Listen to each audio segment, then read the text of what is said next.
Yeehaw! Look at that. Mm-hmm. Yeah. I wish I didn't have to share the whole screen. See, everyone, I thought I'd share a little bit of the music, the bluegrass music.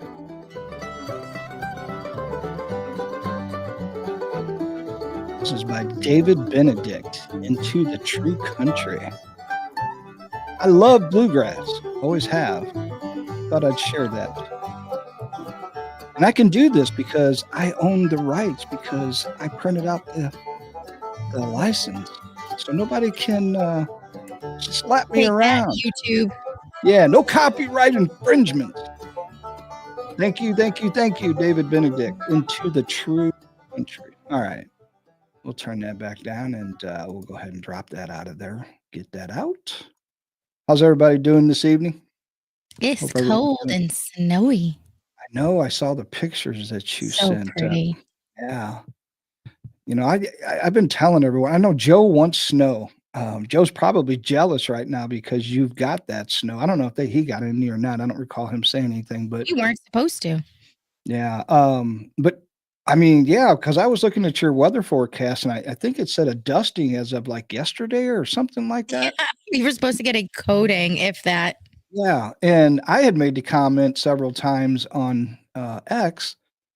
I had posted it that if we get snow, I'm okay with it as long as it just coats the grass and the trees because that's really pretty and stays off the roads. I don't want slick roads.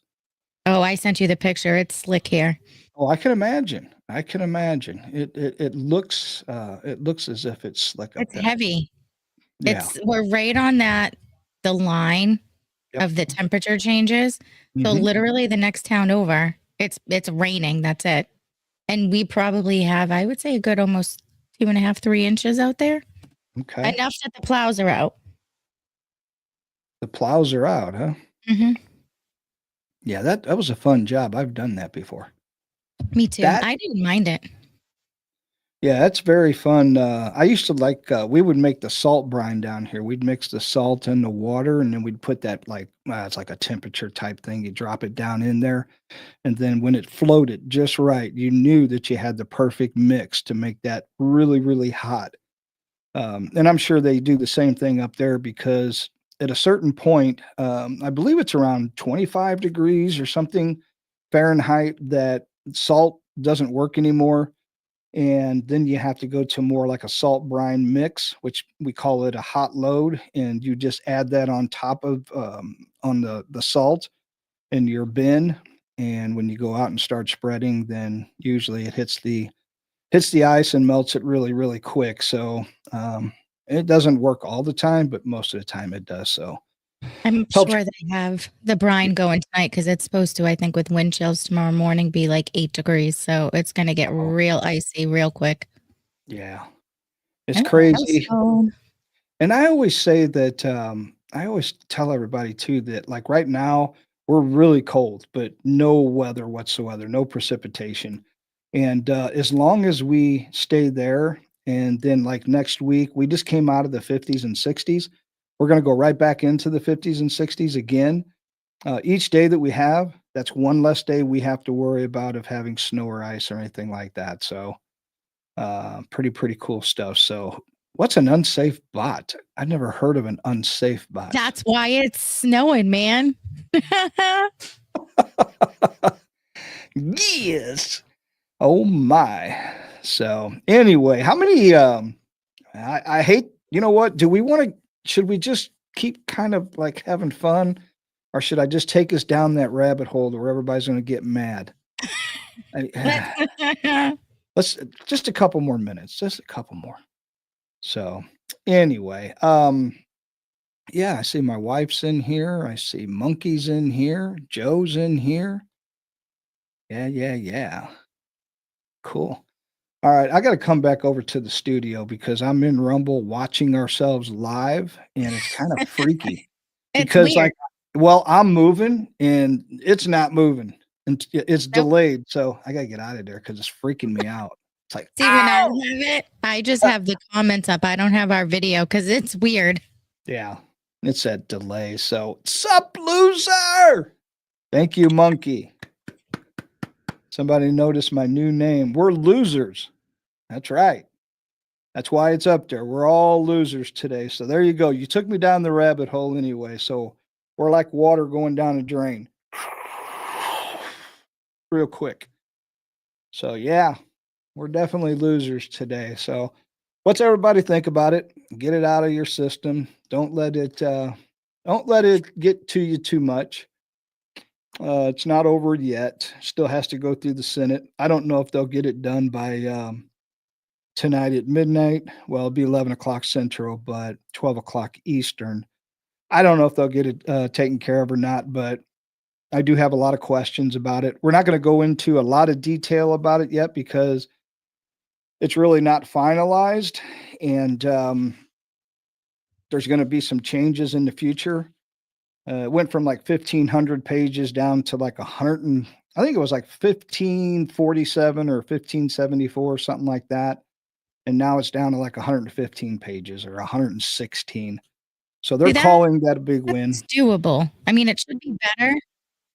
I mean, Yeah, that's we gotta take it where we can, and that's a win. yeah, absolutely. And but the one thing that surprises me about this, and there has to be, and we know that there were some backroom deals being made. There's just no getting around that. Can't be denied that these things were actually happening. And I think that we'll have to wait and see how it all plays out. To be quite honest, and get all of the information. It's going to be really hard. But like right here, Trump rejected a bloated 1,500 page spending bill, resulting in a concise 120-page resolution. So 115, 120. Focused on disaster victims and farmers while cutting unnecessary provisions. Targeted funding, the Clean CR allocates 29 billion to FEMA for hurricane disaster relief, 20 billion for agricultural disaster assistance, which would be Florida, North Carolina, California, almost said Colorado. So wherever there was any kind of storms or whatever, that 20 billion would go toward that or help out. 10 billion in direct economic support for farmers. And then eliminated provisions Trump successfully blocked funding for a State Department agency criticized for censorship, which was huge. We kind of touched on that on the last show, to where there was gonna be more censorship across social media, which I kind of feel like the reason Mark Zuckerberg, Bezos, all these kind of people are really, wanting to get close to Donald Trump down at Mar-a-Lago for that very reason, is that they want to protect themselves because there could be some charges as far as their censorship of the American people that we dealt with for the last 4 years. Also, a State Department agency criticized. Oh, sorry, read that one already. Protections for the January 6th committee. If you all remember that, we touched on that last week or the last show. That they would have effectively been left out to where no one could charge them, and I don't think that's a good idea at all. I don't think these people should have any special treatment, as I mentioned in the previous show. I think they should be held accountable for the same way we are, and under the same laws and everything else. So, um, anyway, it looks like Cindy K. I see Mr. Scott Awesome is in here. Hello, everyone. Thanks for joining us. But anyway, the last one, proposed pay raises for lawmakers. So that was stopped as well, which I mean that's a really good thing. We can't overlook that. So it wasn't all bad. Now Corey Mills, I'm getting this right off of X at Corey Mills FL. Super cool guy, a veteran. The solution was simple, explained but ignored. Standalone bill for the disaster relief, standalone bill for agriculture, bare minimum government funding given Biden has 30 plus days left, and this gives him inflated funding to use with weaponizing DOJ and other payment wish list. And then on January 20th, we could have approved a budget for President Trump to achieve his agenda. So that's Corey Mills saying this is where we failed, and we could have done much better by just closing the government down. That's what we should have done. And what I was going to say earlier was, and then I started reading all of the Democrats voted for this. So I'm missing something. They're missing something. A backroom deal was made. Something happened that the Democrats all decided to vote for this, which leaves me very suspicious, very skeptical about what actually is going on here. And again, maybe we'll find out more later on. But I do know that these were supposed to be standalone bills, all three of these items. And at the end, Mike Johnson turned around and put them all together and then went in and then they got the votes.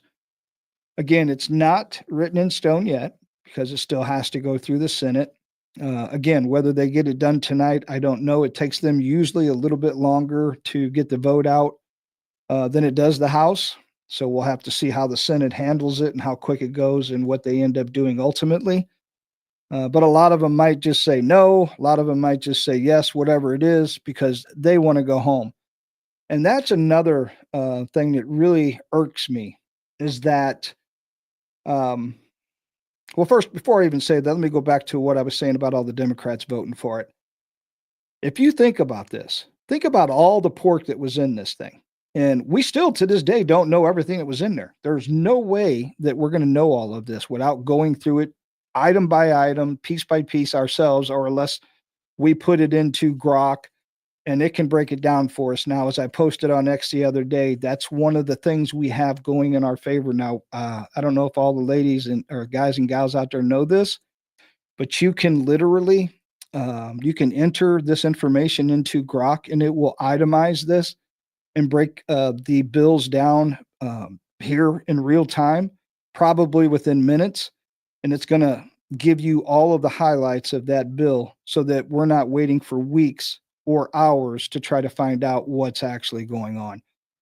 So that's going to be super, super cool. And then Grok 3. Again, this is GROK. Most of you, depending on how many followers you have now, I know they changed some rules on X. I don't keep track of that because I had all this stuff already. So it kind of went right over my head.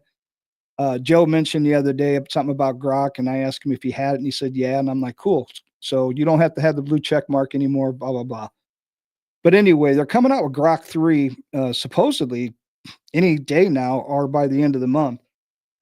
And they're going to enter all the court cases in Grok 3 as well.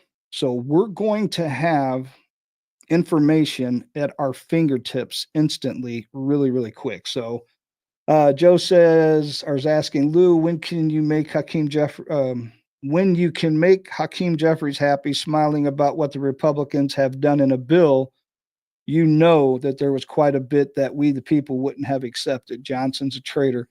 Yeah, I keep saying this on social media too, that he's our modern day Judas. Did she get promoted? Did who get promoted? Did I miss something? That's why I should stay out of the comments because I can't keep up because I'm not looking at it constantly. So if it flows, I get lost because I lose track of the conversation. I don't know. Something I can't put my finger on it, Joe, but and I'm not being argumentative at all on this one because I truly don't know, but I got a feeling. And I'm only saying this is because what I'm seeing on social media now on X, they are claiming victory. And it's not a victory. And I'm talking about the Democrats. There was no victory whatsoever because they lost and gave up so much. So what I'm truly thinking here is that they're doing this, and you'll notice all of them are doing it simultaneously. They got their talking points emailed and texted out to them. They know exactly what to say. They're claiming victory now. They're trying to attack Elon Musk. They're going after Donald Trump. They're trying to weaken him and damage him any way they can.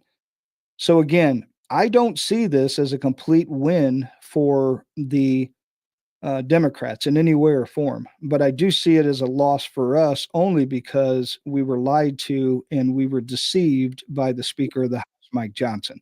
My opinion, completely all mine on my own. You're all free to feel what you want. That's fine. But that's how I feel. Monkey's asking, yeah, but Lou, if they worried about going home, they can shut down and go home. There's no reason to pass a bill that's going to give more money to Ukraine. I understand that, but what I'm saying is that they're all wanting to get out tonight, and they do have, well, at least some of them have some kind of morale, I guess, morals left that they know they're supposed to vote on it before they go. So what I was saying was whether they vote in favor or they vote against it, they're just going to hurry up and vote. I feel, and then get the hell out of Dodge, and they don't really care because they know that either the government's going to shut down or they're going to pass it until March, for 3 months or whatever the case is, and then they'll come back and take it up again. And Trump's already going to be in office. And what is even more surprising is that Johnson said he was in conversation with Trump about the bill also. So what gives? About 2 hours ago, Johnson was in contact with Trump about this. I don't get it. Yeah, and I didn't see a whole lot right before we went live to where Trump actually spoke about this. I don't know, or if he commented on it. But again, I would have been very happy with them just not doing anything and making these standalone bills once and for all. It really needs to happen that way. And again, I know a lot of people are like, well, what's the big deal? And I just think for the American people, there's so many ideas out there. I floated my own ideas and they could be altered. I could care less. As long as it's, I say 4 pages. Some people said 30 pages or less. But one item, bills, clean, and just talk about one thing, hash it out, keep it in layman's terms. And then once that one's finished, you stamp it, you vote on it, and then you go to the next one. Now, you can't tell me that it's harder or it takes more time to do single item bills than it does to put a 15 plus page report together, that you have to make sure that it's all in order, that you got to make sure all that deceptive stuff is stuck somewhere in the middle where nobody can see it. So you're spending a lot of time trying to hide stuff. When here, all you got to do is say, okay, we're talking about giving disaster relief to North Carolina. So what are we going to do? How much? And let's get this going. Whatever's entailed, put it all on paper. Let's get it done and boom, move on. And then you go to the agriculture, relief. You talk about the farmers, you get that one done, and then you move on to whatever else you have. You can't keep putting these things together because that's not the right way to do it, because that's the status quo. And that's what we've been doing for decades. And look where it's got us. Nowhere. We don't even trust our own government anymore. We don't trust our own politicians, which I never trust any of them. So in case you all haven't figured that out yet, a lot of people on X who follow me now, they're starting to figure it out. They'll say, oh, well, I like, Tom Massey and Rand Paul. I don't trust any of them. I'm sorry. I don't. Because until they do exactly what needs to be done and we get the end result that we, the people, need, none of them are useful to us. They're all useless. And that's how you hold their feet to the fire. I also heard somebody talking on TV today that said that that's why we pick leaders to go to Washington to lead and do things for us. I don't see them as leaders. I want them to have leadership qualities and characteristics, but I want them to go to Washington as servants. So see, I would word that different. And we're so used to hearing, oh, well, we're picking our leaders. Donald Trump really shouldn't be our leader. He should be the president of the United States, there for we, the people, to protect us. Plain and simple. Monkey said that claiming victory because the leftists will believe it, and they're going to bring up money going to Ukraine, and they're going to say that they beat Elon to blow up their BS narrative. It's the same old deep state propaganda. Yeah, and that's a good point. And that's another thing that I've noticed. I don't know if all of you people have figured it out or not, but they are attacking Elon, which I mentioned earlier. What's up, Chris? Just getting here and heard my boy Rand Paul's name. He ain't acting up, is he? No. I just simply made my personal opinion. There's been several people on X who have been talking about the Johnsons and everybody else, Speaker of the House, and that they don't trust anybody except for Rand Paul and Thomas Massey. Excuse me. And I said, when you heard that, I came out and said that I don't trust them either. That's just me. That's how I look at it, because it's kind of like you're in high school and you see this hot girl from the cheerleading team and you're like, man, I really like her. She's beautiful, blah, blah, blah, great personality. We're going out on a date. I don't want to get my hopes up because maybe she won't like me and maybe it won't work out. So then I'm going to think the worst, or I'm going to expect that this is going to bomb. And then when she calls me up the next couple of days and say, hey, I kind of enjoyed myself, blah, blah, blah. We keep dating. And then I'm like, wow. So I was expecting the worst, but the best happened. And it's like everything worked out. So that's how I do my politicians.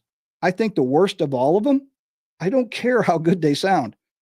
You know what I'm saying? So you all can hear me right now talking, and I say what I say on a 3 times a week when I do my live streams. But then you find out, hey, this guy in Missouri, he got busted. He's some creep doing some weird stuff. It could happen, people. I'm just saying, you don't know until you see their actions. The actions are all that matter. So again, I can talk a good game, but until you see me do what I say I'm going to do, you cannot believe it. And you have to treat your politicians the same way, because every time you put your hopes in these people, guys or gals, it doesn't matter, male or female, and they disappoint you, you're the one that's mad.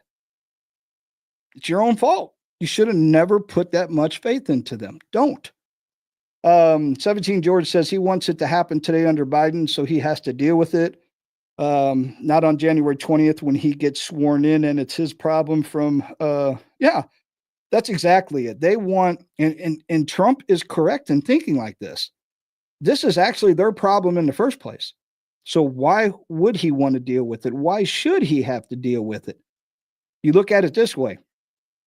You all caused this problem. I'm just the incoming new president. I'm going to do my own thing. So your house is a dumpster fire. Keep your house that way. Let it burn down. But when I move into the house, that thing's going to be rebuilt and it's going to be fireproof. That's the way he's looking at it. And you can't blame the guy. And you can't blame, you can't blame Elon Musk. You can't blame Vivek. You can't blame any of these people because they have high hopes, with Doge, and I call it doggy, but with Doge coming in and all this. And that's why they're being attacked right now for the most part, especially Elon Musk, because they're scared to death of that guy. They're trying to divide Elon, Vance, and Trump by calling Elon president or vice president. They're trying to divide and conquer. They think Trump's ego will get him to make a brash decision, which it won't. That's what they're trying to do, but it won't work. And I'll tell you something else that I even said to my wife before the show. We were actually sitting down at the supper table, and I think we had the 5 on. We always record it and then listen to it during dinner, supper, whatever. And I said, they have nothing to say about these people in the Democratic Party. They're talking about Elon. And if you notice the common denominator, what's the common denominator word, or the most common word that they're using with him? A billionaire. He's a billionaire. And I'm thinking, okay, so what does him being a billionaire have to do with anything that he said or that he's tweeted out? And the only difference is because they don't think, they want the American people to think that he is a billionaire who has no skin in the game. He doesn't know what it's like to suffer, to pay high prices for anything. They're trying to separate him from the American people. Same thing they're doing with Trump. He's a billionaire. Well, there's no way he can lead us because these people don't understand what it's like to struggle. Well, so then when I talking to Tammy, I said, so they never say anything about J.B. Pritzker. He's a billionaire. but yet he can talk and say things about the government and what they should and shouldn't do, but nobody says a word about him. Bernie Sanders, he owns 3 mansions. Guy's got lots of money. Nobody says a word when Bernie says anything.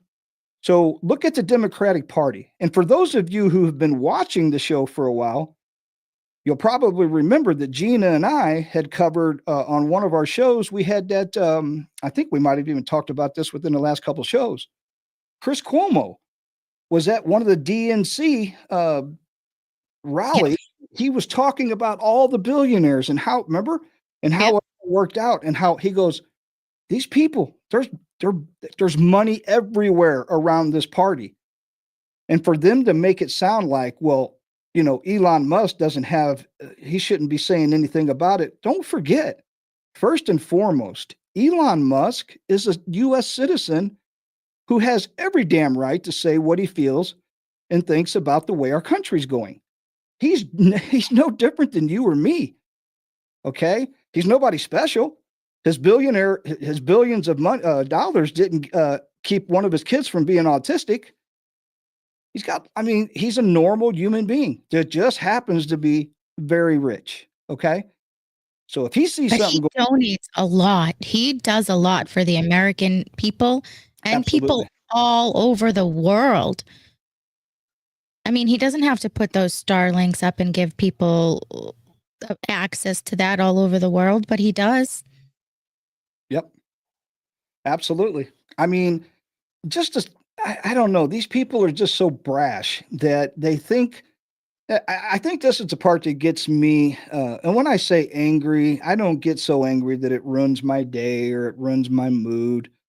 But it does make me angry to the point where I'm like, who are you to, you know, try to attack someone and talk so bad about the people that we want to send to Washington? It's almost like they're up on a pedestal and they're so much better than us. And we, the American people, have allowed this to happen for decades, decade upon decade. And again, we don't have anybody to blame but ourselves, because when people like this get up there, we should be the first one stepping up and saying, no more, you got to go. We don't need you. So they paint successful people as the enemy. It's really messed up. The Dems truly don't want people to be successful. They need them to stay poor and dependent on the government to maintain their power. I'll put it in layman terms for you, Chris. They want you, me, and the black people. So I have to specify all races and creeds. They want us all on the plantation. Bottom line, as long as we're doing what we're supposed to do, they're happy with us. That is the way it works. And when we push back, then they don't like that. And how many times, I mean, again, here we go. For those of you who listen and follow us on every show, I'll say it again. And one of these days, it's going to get through everyone's thick skull. And not you, my listeners, because you agree. I'm talking about other people who might be listening from the outside. They hate you. Okay. They despise you and they truly hate you. You're in their way, you and the Constitution. They want both of you removed, and they only want you removed so that you're not an obstacle anymore, but they do need you. You're useful because you work and you pay high taxes, which lines their pockets. It also lines everything that they themselves want to do against this country, whether they want to fund Ukraine or they want to send money wherever it is, because there's money coming back. Don't tell me that you're spending billions on Ukraine or anywhere else in this world and you're not getting a kickback on it, because there's no way that they're giving that kind of money away, as greedy as they are, with nothing coming back in return. It doesn't work like that in Washington, D.C. So you can say, you can think whatever you want. It's not going to change the fact that this is an outright lie. It's a deceitful government that we have. And everything they do for a reason. Why? Because they get a kickback on it. Okay. So look at it this way. Every ripple or every action, there's a reaction. And for every reaction, there's an action. Does that make sense? You make a little ripple in the pond and it just keeps going and going and going. It's the same thing. And these people are not stupid. They're evil, they're deceitful, but they know exactly what they're doing with all this money. But who's the ones that are sitting here? Who's the true losers in this? It's we, the people. It's our country. It's our government. It's everything about Washington, D.C. It's all ours. But they act like it's theirs. That's crazy. 10 years ago, conservatives sucked at using social media. Democrats used it well. Elon bought X and Trump uses podcast. Democrats now suck at it and they don't know what we think about anything. Yeah. And I talked about this on the last show that the Democrats want a platform like this because they feel like they lost out on so much. They've got the platforms. They don't even have to spend the money or on the equipment, setting it up or nothing. Just go on Joe Rogan. Go to any podcast if you want to sit down and have a conversation. We can talk to, libtards or whatever you want to call them. If you're of the opposite, thought process of us or me, anyone can come on the show and we can have a decent conversation, whether you like it or not. We can go back and forth. But the opportunity is there. The platforms are there. Everything is there. They just don't want to use those platforms. So again, if you're that stupid that you can't figure out that, hey, Kamala Harris could have went on Joe Rogan, but she chose not to go. She truly did. So yeah, they do hate us. Exactly. Your best friend. Hopefully the weather's doing better up there in your neck of the woods north of us there. So I know you've been working a lot. Gina was talking earlier. She's got some pretty nasty conditions over in the Boston area now. So it looks like all that stuff that went through the Great Lakes and everywhere else is went east now. So she's getting it. Who knows? 48 hours straight. Wow. Now, did you get that lake effect stuff up there? Is that what you're dealing with off the lakes? Just curious. We're a little far, but it can happen. Well, I was talking to him, but I know you can. Yeah. Yeah, he's up in the Dubuque, Iowa area, up in there. So I'm just curious if he gets any of that lake effect stuff. Is what I was shooting for there. No, okay, all right. TikTok gets banned, goes bankrupt, gets sold cheap to China through an American shell company, and they sell our data. But that's just off the top of my head. That's what he's talking to Scott. So, but anyway, back to that. I don't know. It I know a lot of people are upset. But what are you going to do? I mean, until we hold these people accountable completely and we fight back, and I think, we're on the right track. What your best friend and what I've been talking about and what other people have figured out. Donald Trump figured it out. That's why he won handily with the young people this time around, was that he figured out that social media, podcasts, live streams, like exactly what we're doing. And again, um, I'm very honest and outspoken about it, but we're small potatoes compared to the Dan Bonginos and the Sage Steele. That's another one that I never really mentioned, but she's got an awesome show. Very good conservative, talk.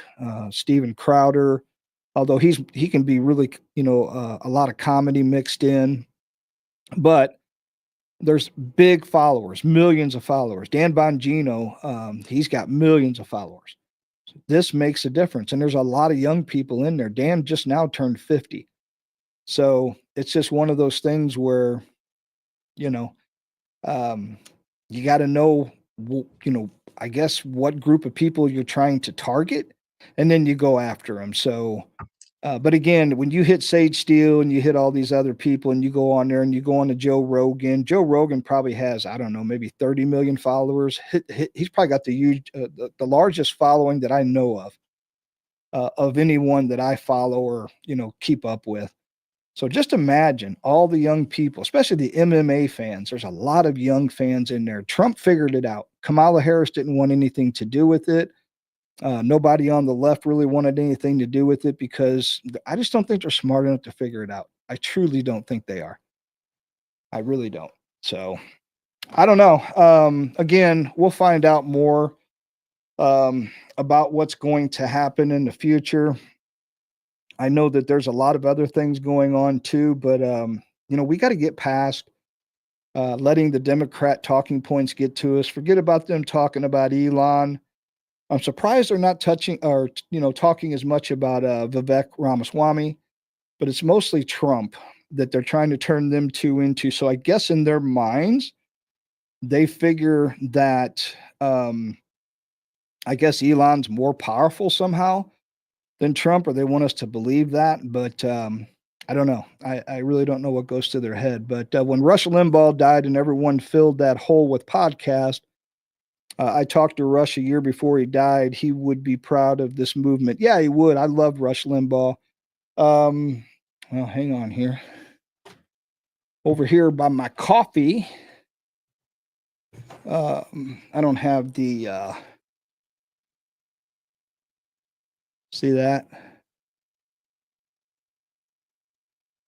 Radio's greatest of all time. Rush Limbaugh. I got his book. I got that. But anyway, yeah, I love Rush. He's from my home state, down around Cape Girardeau, southeast Missouri. And yeah, that was a big loss for the conservative movement. And and I remember, speaking of that I feel in my mind, I feel Dan Bongino filled that vacuum more than anybody. And I've commented about this on Twitter before it was X. And Dan Bongino actually follows me. I was very lucky. I've said this before.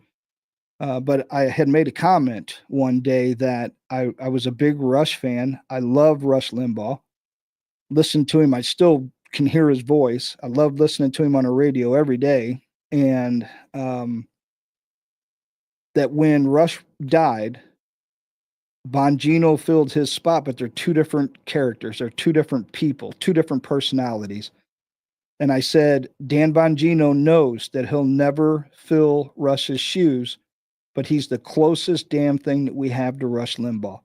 And he liked it and he reposted it. So he knows. And he said this himself before, that, and I think what didn't Buck Sexton or somebody else, another guy, didn't they get that time slot with where EIB radio was when Rush was on there or something like that happened? Or maybe, I don't know, maybe it was Dan that ended up getting it because I know he goes into his 1 hour podcast. I listened to that and then I listened to the radio show as well. So, but anyway, long story short, yeah, Rush was a big blow. I wish he was still here today because he would really, really, I think he would agree with what we're doing. And one last thing about MAGA. A lot of people think that when Trump is over after this term, that the MAGA movement is going to go away. They are sadly mistaken. This movement is only going to keep on going and it's going to grow. This isn't Trump's MAGA party. This is, yes, Clay Travis, thank you. And Buck Sexton. This is the MAGA movement is its own movement. Yeah, Trump is the main reason why we're I guess rounding up the wagons and all that. But after he is finished, we have, who knows, we might have Don Trump Jr. We could have, there's so many different options. JD Vance and Trump Jr. Could you imagine something like that? Who knows? Maybe even Ron DeSantis. There could still be some DeSantis people out there right now. I don't know. I never was totally against him. I just wish that he wouldn't have tried when he did. Bottom line, I wish he would have waited because I could see him hooking up with JD Vance and then having Vance for the next 8 years and keeping the Republicans in power as far as the presidency goes. So, but we'll see. We don't want to get ahead of ourselves. We got 2 years. We got 2 years to make something happen, maybe less than that, actually. But, and then we're going to get into the midterms. And we've talked about this before. Normally, the midterms don't go that well for us. We'll have to wait and see. I think if we keep the pressure on with social media, especially X and Rumble and other stuff like that, I think we might be able to influence the movement in a very positive direction. And hopefully we keep it going that way. So, yeah, I hope it really does. So we'll go from there, see what happens. But anyway, MAGA is here to stay. Don't think that it's not. It's not going anywhere at all. Vance, Vivek, next 8 years, I guess. I mean, I'm not opposed to that either. It doesn't really matter. What did I say something about hooking up? Is that what he's talking about? Yeah, you said Well, something about you, oh my god, now I'm drawing a blank. You say were what you, talking about Vance and oh my god, which one was it? Maybe Trump Jr. oh yeah, hooking up. Trump Jr. Yeah. You guys are younger than me. Your hooking up means something totally different than mine. So y'all get your minds out of the gutter. Fetterman John Jr. Yeah, when I hook up with when and we to hook see up and we as neighbors or something, we're going to help each other do something. Y'all got other stuff in mind, so get your minds out of the gutter. All we right, Netflix and chill. I'm old school. Yeah, we don't and you guys got some sayings. I'm like, oh, where'd that come from? Yeah, you're much younger than I am, Mr. 46. So there you go. You're still young. You're a young pup still. So Oh, everybody, yeah. But anyway, yeah. So you guys have your fun. Yeah. Hook up, hook up, hook up. Y'all hook up your way, and I'm gonna hook up my way. There you go. You young whippersnappers. whippersnappers. That's what my stepdad calls my kids. Chris. Listen, you whippersnappers. Let's Yeah. go. All right. So we're gonna jump into it's not the age, it's the miles. I don't know about all that. I mean, up to a point. I'm probably living proof of that actually. So all right. I think we're going to jump into KGP here on wasteful spending, just to give you all an idea. I don't know if you saw this clip or not, but it's only 28 seconds long. But she's talking about a $1 billion. Oh my gosh, I can't even believe that these people were going to do this stuff before it was all cut out. This is part of the pork, but just check it out, and then you get a really good sense of the craziness, the lunacy that's in this administration. Totally crazy, or the Democratic Party for that matter. Earlier this week, as you all saw, the U.S. International Development Finance Corporation announced a $1 billion financial initiative to support conservation of the Ecuadorian Amazon. This is a result of the president's recent trip to the Amazon and a continuation of the administration's effort to support innovative ways to address climate change through sustainable growth and development without burdening countries facing financial constraints. So we're going to spend billion down in South America. So all of our money is going to go to South America so that we can put some money in Ecuador, into the forest and conservation. I thought she was going to say conservative at first, and I think she caught herself. That was kind of funny, but I don't know. She reminds me of like a Raggedy Ann doll with that hair. Like you could just pick her up and do this and bounce her hair around, like our little Chucky. You remember that? With the little knife running across the floor trying to get your ankles. Yeah. I have family and friends that live in Ecuador. They don't want their help. I don't know. I mean, but we shouldn't even be talking about this. The $1 billion should have went, and we skipped over this completely because I got sidetracked. But we skipped over all the money that was in this bill, all the pork that it should have never even been a forethought, or I would say an afterthought or anything. It shouldn't even been a thought period in their heads, except for how much money is it going to take to get the people of Western Tennessee and Eastern North Carolina, and if there's any people in South Carolina or Florida, Kentucky, wherever that had damage, that they're homeless, how much is it going to take to get them into living quarters so that they can survive, them and their kids, give them a decent Christmas, the best we possibly can, and get, as I said before, get the Army Corps of Engineer or get military down there because we have enough. They can come from all over the place, the combat engineers and stuff that I'd mentioned, and let them build bridges and roads and temporary housing or whatever it takes until these people can get their homes replaced and all of that. And I think we're past the point where we're giving so much money away, like to Ecuador and South America, or we're giving money to Ukraine, Israel. It doesn't matter. Africa, the Congo or Angola, wherever that was going. Take that money, build their homes, and let's skip the whole insurance process. And let's take care of Maui while we're at it too. All those people who got displaced, If you're giving this money away like it's falling off of trees, then let's go ahead and build and put these people back in. If they can rebuild on the exact spot, rebuild the home or, gut it and redo it, whatever it is, then do it for them. And don't expect a penny back from them because we're giving it away now as it is. So go ahead and take care of our people first, get them back on track, and then let's get this economy rolling, blah, blah, blah. But we're never talking about the people down there. We're never talking about the people in Maui. Maui got hurt first. And then we had the Milton and Helene. And then we had, I don't even know what happened in California. I forget now. I think it was rainstorms or something hit them. They had mudslides and all kinds of stuff going on. Fires. So again, we're not taking care of our own. We just don't have it in us. For whatever reason, we just can't figure out a way to take care of our own and then worry about other people later. So it all comes down to America last. It's never America first. And that really gets me fired up because you all know how I feel about taking care of your own first. You take care of your own budget. You treat the country budget like you would your home, your family budget. And then when you get yourself in a good place, you can help others. But if you're spending more than you have coming in on your paycheck, you and the spouse or whatever, if it's a two people working family or just one person bringing the paycheck home, you can't spend more than you're bringing home because if you do that, then you're in the red.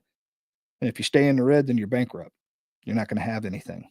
So you can't feed your kids. If you have kids, you can't feed yourself if you need to. You can't take care of car maintenance if a tire goes or an engine blows or I'm preaching to the choir here. Those countries probably have dirt on our leaders and are being used for money laundering. Why spend the money on U.S. citizens when they can benefit your own money or your own ass is what he's saying. But, it's one of those things where, they do get money back. Like if, they're doing it over in Africa, I'm sure they're doing it because they're going to get cobalt and I don't know what all the other ingredients are that they need for the electric vehicle batteries. They get all that out of, over there in Africa when they dig, and they got child labor over there. We've talked about this before. And where's all the conservationists at when all this is happening over there? You got child labor and, the young black African kids that are working in these mines and, it's not healthy. And then we're exporting all that stuff out of there, which has got to be billions of dollars so that we can make electric vehicles. And then when these electric vehicles and other things that use these batteries, when they go bad, what do we do with the batteries? The batteries can't be reused. They end up in the ground. So we're just poisoning the ground. I mean, these people, they just can't get it. They just don't get it. They think that what they're actually pushing for is much better than what we have. And it's not.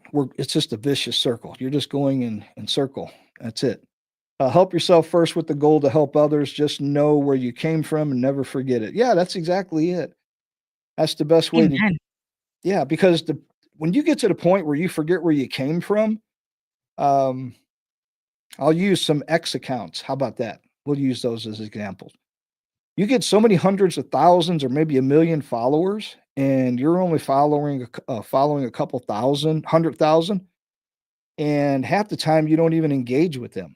And if they say comment on or post on something that you put out there, or they quote posted it or whatever the case is, I mean, come on, give them a little comment back or a like and a repost.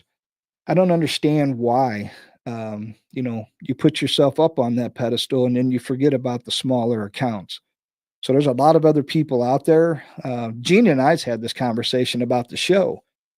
We know that it's a very good possibility we won't get any bigger than we are now, but we also know that there's a possibility, very small, slim as it may be, that we do grow and end up having hundreds or maybe a couple thousand at some point that will come in, and then the chat, the room is going to keep flowing so fast, we'll never be able to have a conversation with you guys and gals anymore.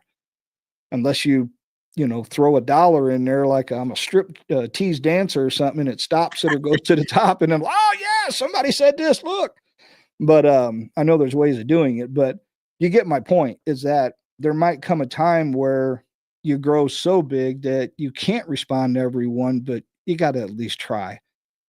Or make a post out there that says, "Hey, thinking about all of you. I don't see you all on my timeline all the time, but if you're one of those ones that I've missed or haven't been able to engage with, I still know you're there." Blah blah blah. So there's ways you can work around that. But yeah, don't forget where you come from, and that's a good lesson for our politicians actually too, because I think they forget where they come from. And they get up there in Washington, D.C., and I'm sure a lot of them have good thoughts in their heads and they want to make change. They want to do this and do that. And then they get up there, and then, as I said on the last show, they're like a little bitty drop of oil or something in a big pond of water. And they just finally get diluted, and all those ideas go away because you're surrounded by evil and crazy people, and your good thoughts just go to waste because nobody's going to listen to you, and you yourself as one person can't do anything about it. So, and that's the helpless part when it comes to politics.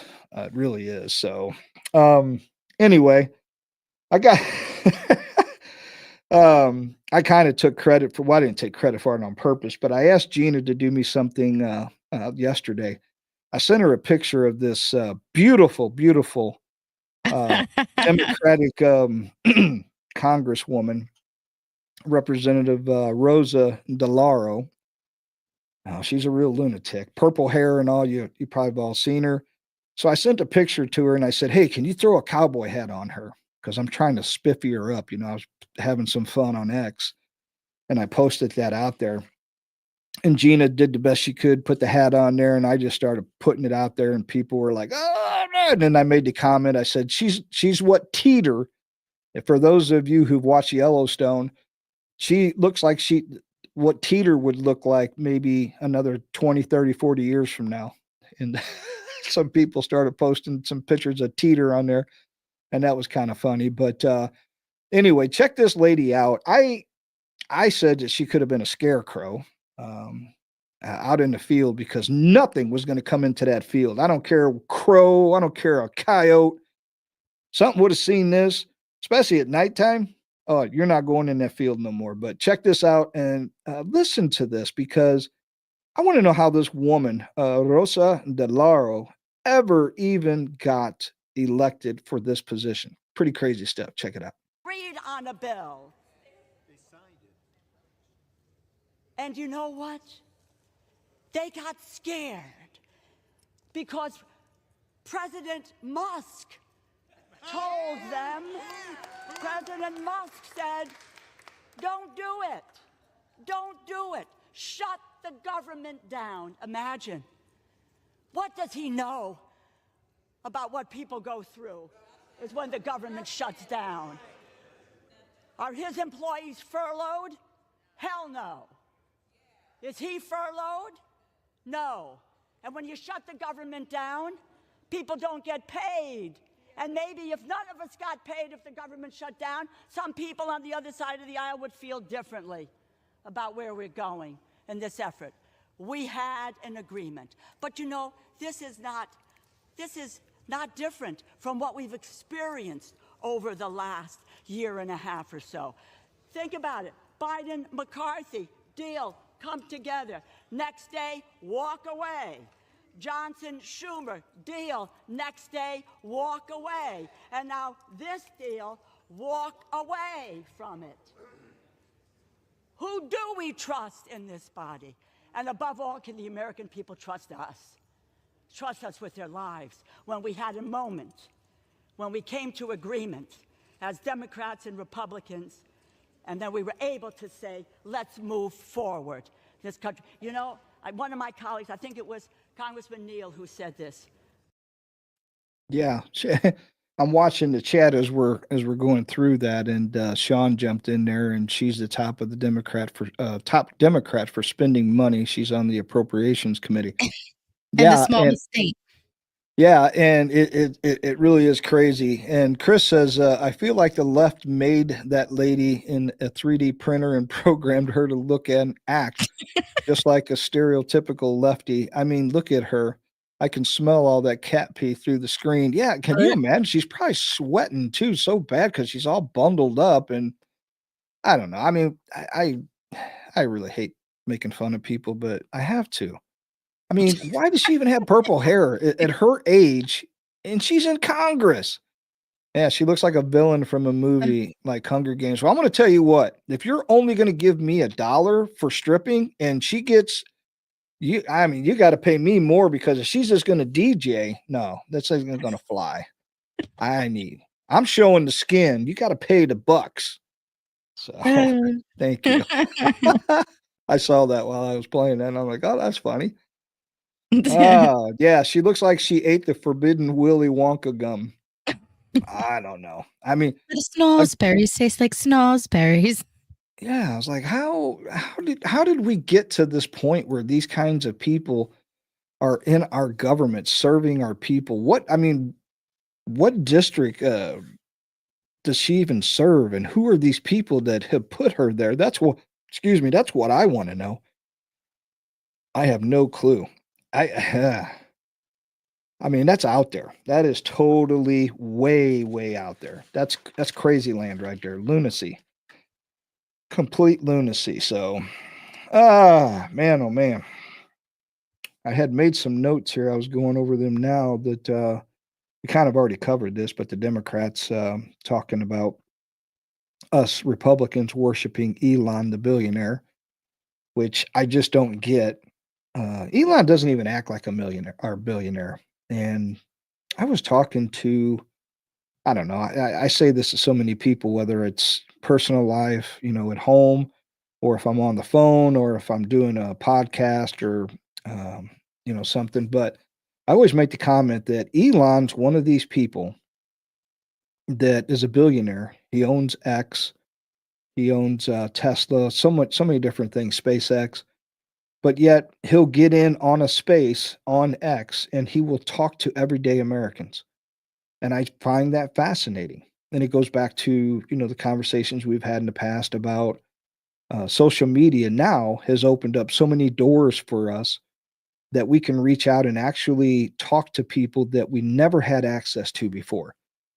And yeah, you've heard us all say this and it's, but it is true. It's still amazing that I was listening to a space last night right before we had watched a couple shows and it's time to wind down and get ready to go to sleep.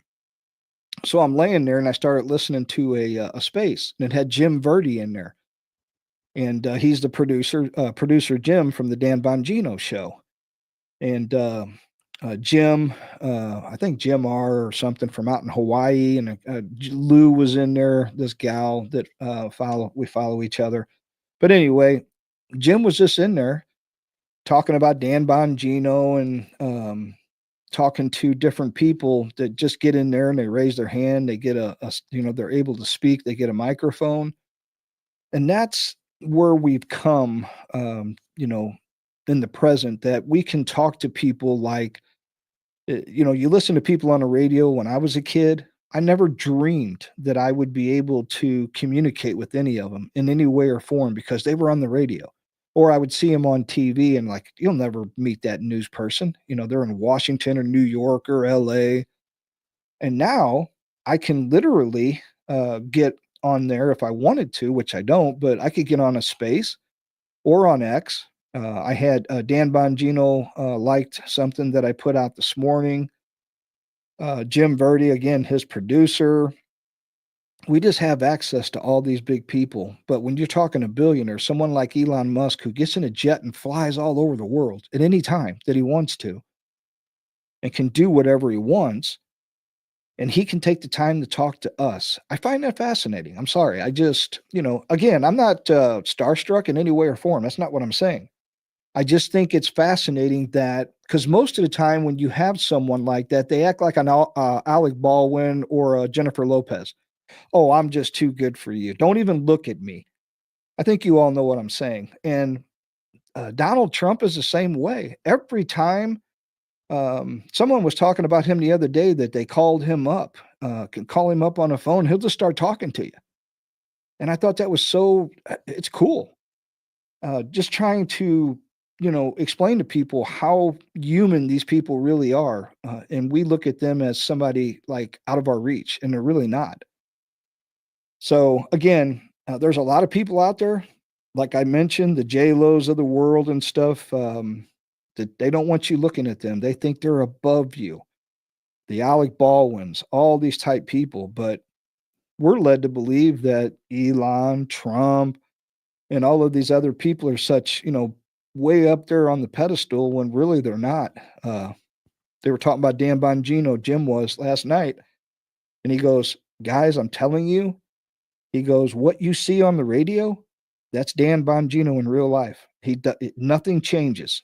And he said that when he was at his birthday party the other night down in Florida, at Dan's new house, him and his wife, I think he's from New York, Jim is, or somewhere up there by you guys in Boston. He's somewhere up in that area.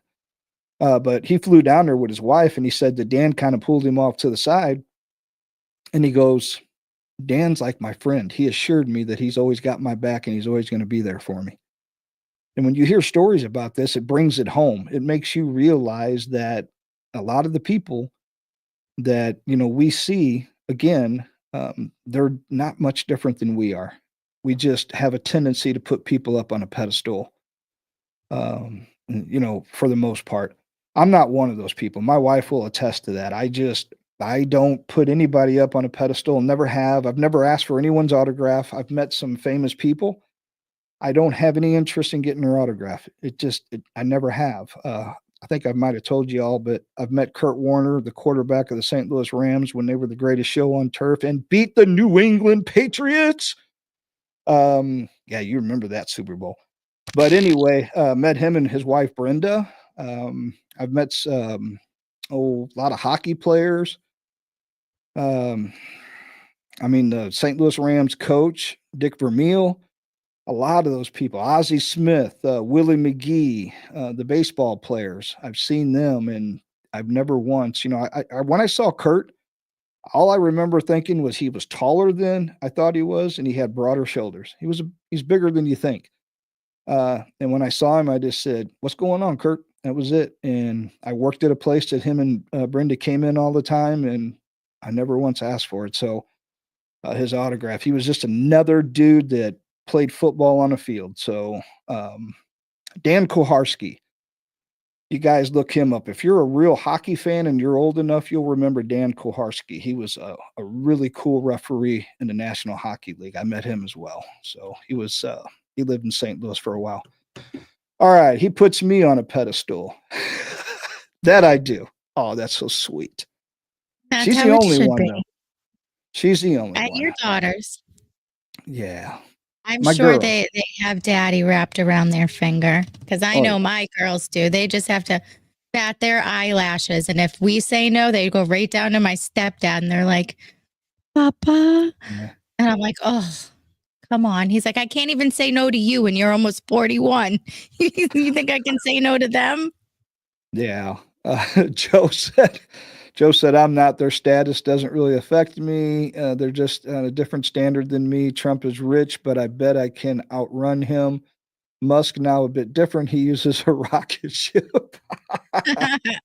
Tony Danza was awesome. I hung out with him for a couple hours. Yeah, that's Tony. I always heard good stuff about him. I heard he was pretty cool too.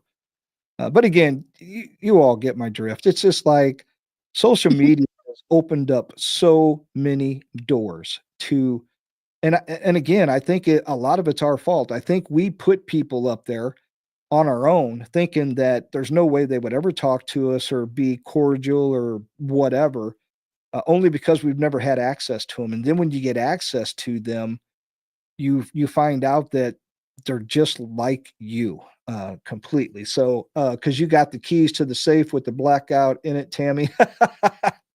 Oh, I got coffee right here next to me, y'all. My boxes are right here, and they're still full. These are not empty. These are full. But there you go. I still got my pods. I can just pour a little water in there and let it drip out, drip, drip, drip. Drip, drip, My drip. blackout coffee. But all I don't know. Like I said, it's just one of those things where we have a tendency to put people up there, and we do the same thing to these politicians. Um, and whenever, like I said before, I've interviewed Corey Mills on the podcast, Julie Kelly. You get to hear these people on the other end. Um, you know, uh, Actually, when we did Corey Mills, he had delayed on us a couple times, and he was going in and out. I can't remember what was happening. Something was happening to where all of them had to show up in the skiff and talk. Oh, it was the Chinese balloon or something, and it's going across the country. And he's trying to get out of the meeting so he can come out and do the early morning interview with us on the podcast. And he finally gets out there, and we're prepping, we're talking, doing all the sound checks and everything before the show. And I'm like, "Hey, what's going on, Corey?" He's like, "Hey, what's up, Lou?" And it's just like we knew each other. Again, it was just, everybody's like that. Juanita Broderick was really funny, and she told the whole story about her and Bill Clinton and how he bit her lip and all kinds of stuff when they had the affair. He invited her to the hotel and all of that stuff. It was really wicked to be able to really communicate and hear stories, because she was with one of the presidents of the United States of America, which is really cool. So if you don't know that story, read it and check into her. And she's on X. She's pretty cool, though. Pretty cool gal. Dan Gable, the wrestling legend, comes here to Dubuque often, and he is also awesome. Yeah, I don't think I've met anybody that were professional wrestlers. Wrestling was never my thing. I was always into boxing, the big boxers. I've met Marvin Hagler from up in Brockton, Mass. I've met a few of the greats, as I would call it, from the golden era of boxing. Roberto Duran, Sugar Ray Leonard, that era. So that was kind of my thing. So college wrestling, yeah, that's a little bit different. I'm talking about the fake stuff. When you watch MMA and then you watch professional WWE or whatever, and then you see what happens when you get an elbow to the face, as opposed to when you take a metal folding chair to the head several times and nothing happens, but this one over here is bleeding, you know which one's real. Totally different. So, oh, Dan Gable's college. Okay, I got you. Yeah. So anyway, I think I made my point. I think everybody knows we've all run across somebody that maybe some people might have been starstruck. Me, I'm just not one of them. I could care less. I'd rather I sit down don't and talk think. about stuff. I think in my younger days, I asked for autographs. But nowadays, if I saw somebody, I probably wouldn't, unless it was like for one of my kids. Like if I knew they really liked them, I'd be like, Yeah. "Hey, can you sign this for my kid?" You know what I mean? Yep. I don't know. I think if I had to pick and choose, like if someone would come up, or I don't know, I'm just giving you a hypothetical. God would say, "Okay, Lou, there's a couple people that you could talk to, or maybe go back to a specific time, in the past." I think I would pick the early mid 1800s. I want to go back to the Western days, and then I would want to talk to some of. I just like. I'm one of those people that like the Western days. I like the Indians. I would love to meet some of the Sioux chiefs up in the plains, like Crazy Horse and all of them. Geronimo, that would be walk around where they did, maybe get to see, we've all seen movies where you go back in time and then you're like Joe Pickett. Okay. Remember when you fall into the hole in Joe Pickett, that series? And I don't know if you saw that or not, but you fall into the hole and you go into another era or another time, like a time thing. And you walk around and you see all these TPs and the horses and everything. That would be me. I would want to talk to someone like that, as opposed to a sports star, a Muhammad Ali, because I grew up watching Ali, Frazier, George Foreman, all those people. But I don't know. That's not what I would want to do. I would want to go something more historical. I think that would be really cool. So Wrong show, dear. oh, was it? Which one was it? What was the name of that one? Yeah, Joe Pickett didn't fall in the hole. That's right. It was You're right. She'll tell me in a minute, or she'll look it up for me. Yeah, Joe Pickett was the one that ended that I didn't want to end, where he was going up into the mountains and stuff. I remember that. It was like a little country town or something, but we watched so many of those shows, kind of crazy. Noise. Does that mean like nice? Noise. Is that what that means? Like nice? Yeah. Huh. Noise? You Hang guys say on. it that way? Noise. Hang on, gotta find it. And now outer we know why outer Tammy's ri- in the chat. was it outer rid outer I don't know. She'll find it was outer something. I don't know. Oh, check this out. I don't know if and now we know why Tammy is in the chat. Yeah, there you go. She's got to find stuff out for me. I can't remember everything, guys. Come on. There's a lot up here, but it doesn't mean it's all gonna come out when I want it to. The other thing that I Um, wanted to touch on tonight too, because it's so depressing, but again, we can't spend all the time talking about this because it's not over yet. There's a lot more that's going to happen. Have you ever been to Fort Roberts, Robinson in Nebraska? No, have not. Have not been there. The other thing I wanted to talk to was about the Pentagon. I don't know if anybody caught this or not today, but they were asked a question about how many troops were in Syria. And this is the administration for you. How in the hell do you not know that you're reporting that there's 900 troops in Syria, but it's actually like 2,000?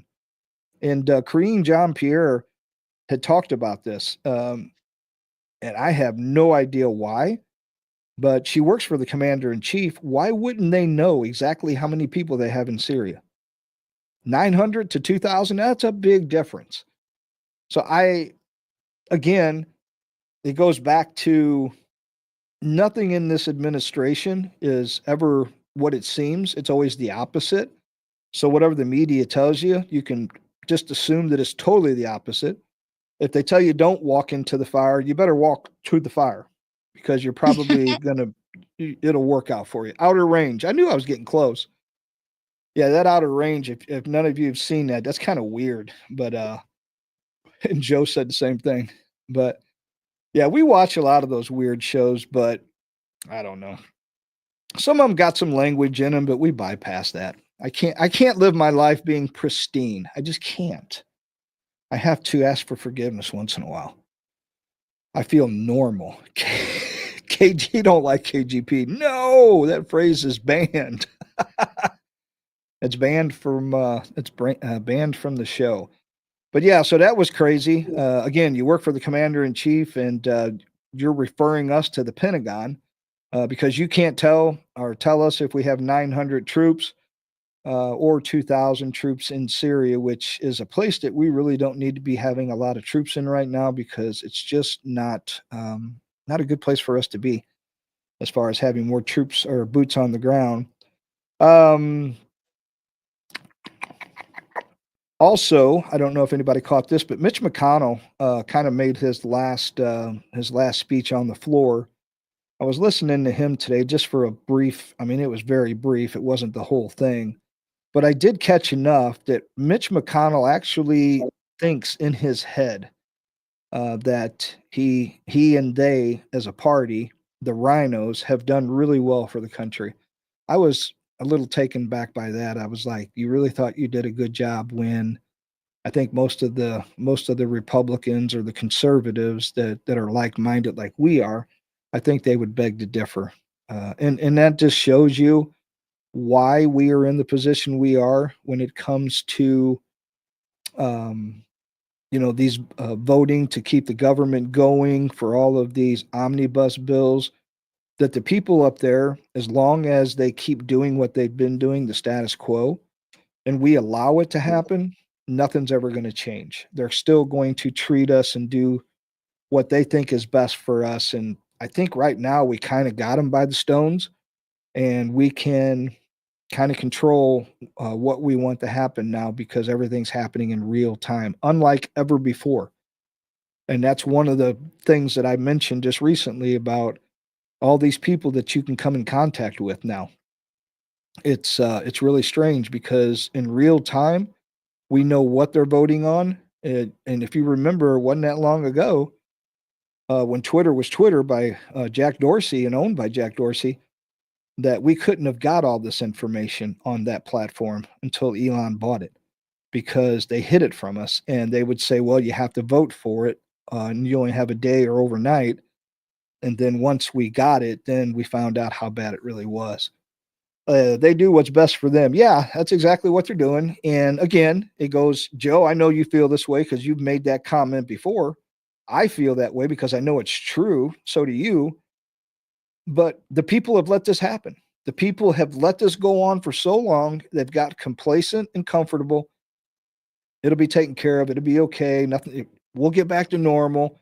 It's always, it's okay. And we got to stop thinking like that. We have to. Which part was good? The times he froze mid-sentence or the time he headbutted the concrete floor? I think he's done that a couple times. And he did have a little cast or something on his wrist or something today. And he had a head bandage on here just not too long ago. And I feel bad for the guy as far as, when you get old and frail, it's time to go home. He should be home riding off into the sunset, just enjoying life like Joe Biden. Nancy Pelosi needs to go. And something else I noticed too, and I don't know who all these people are, but I saw three people, two gals and a guy, within like the last 2 days where they're showing these floor speeches. And they're sitting, and again, I'm not making fun of anybody. I'm just telling you, y'all know, you're all going to know exactly what I'm talking about. But they're sitting back there in the chairs like this and they're going like this. And I'm thinking, okay, it's probably Parkinson's or something along those lines. What are you still doing in Congress? It's like you're so old and you're shaking, and I get it. You still got a brain. Things still work. But it's like, man, go home because it's only going to get worse. It's not going to get any better. It's just not meant to be a job that you spend your whole life up there until you're just decrepit. Go up there for a couple years, do your best, and get out. And that's one of the other things that we need to do. We need to take all of the privileges away from them, all the things that they get from being up there. The protection from laws, and doing some of the things, the money that they get, the royalty stuff from book deals, everything. Take it all away from them and make it like it used to be from the very first president, to where you walked to the White House and you went home at night, or you were out amongst the people. I mean, you can't even live a life as a president anymore. Everything you do, someone's critiquing it because you can't go there, Mr. President. Well, why not? Because someone's going to kill you. It's like, can you imagine being in that position? I don't know how Trump does it. That dude he takes some stuff he takes it for the team. He always has. And as much money as he has, he could go anywhere and do anything he wanted in this world. And look what he's doing. He's up there taking it for the team. So I don't know. Pretty crazy. Trying to see if I had any other notes here. Oh, I did take another note here. I was listening to his favorite, KGP, and I found one truth in something she was talking about when she was talking about the spending bill and everything. And she made the comment that KGP did that made the one comment she did make was that Speaker Johnson is responsible for this. And she's absolutely right. She told the truth.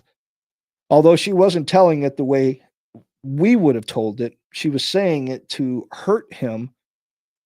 I say it in the sense that it is correct, and not just to hurt him, but to wake up the GOP and the Republicans. And this is what I said in the last show when we were talking about this. Is he our modern day Judas? Because he is the one who negotiated with Hakeem Jeffries and Schumer and all these people in the Democratic Party. And if anybody's a racist, and I say this with the utmost confidence, think what you may, I don't care if you disagree or not. My opinion, my feeling, by watching this guy, and a lot of people call him the dime store Obama, but I think he's worse in certain aspects. But Hakeem Jeffries is a racist bigot. But Johnson sit down or had sit down with all of these people, and they were supposed to negotiate. They knew exactly what they were doing. Johnson knew what we wanted. He knew what Trump wanted. He knew what the MAGA movement wanted, and he didn't do any of it. And everybody's like, well, what do you mean he didn't do anything? Well, look at the bill that he first brought. Look at everything that was in it. Now, I'm going to ask you, why in the hell would you bring the Romans to Jesus knowing that they wanted to crucify him? Okay. If you weren't Judas. Okay. Does that make any sense? Because that's exactly what he did. He brought, it was in reverse. He brought the worst thing that he possibly could back to us. So I won't use that analogy now because I don't want to say, hey, we're the Jesus, but you get my point. He brought something horrible back to us that was very detrimental to our livelihoods here in the United States. So it's the same concept, just reversed. Why would Mike Johnson do that?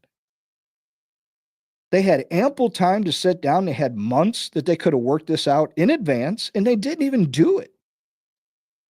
So they bring this to us, and then we all get into an uproar. And then he has to go back and he has to beg and do all this stuff. So that's why I sent out the post. Do you trust this man with his picture? And it was a resounding no. Nobody trusts this guy anymore.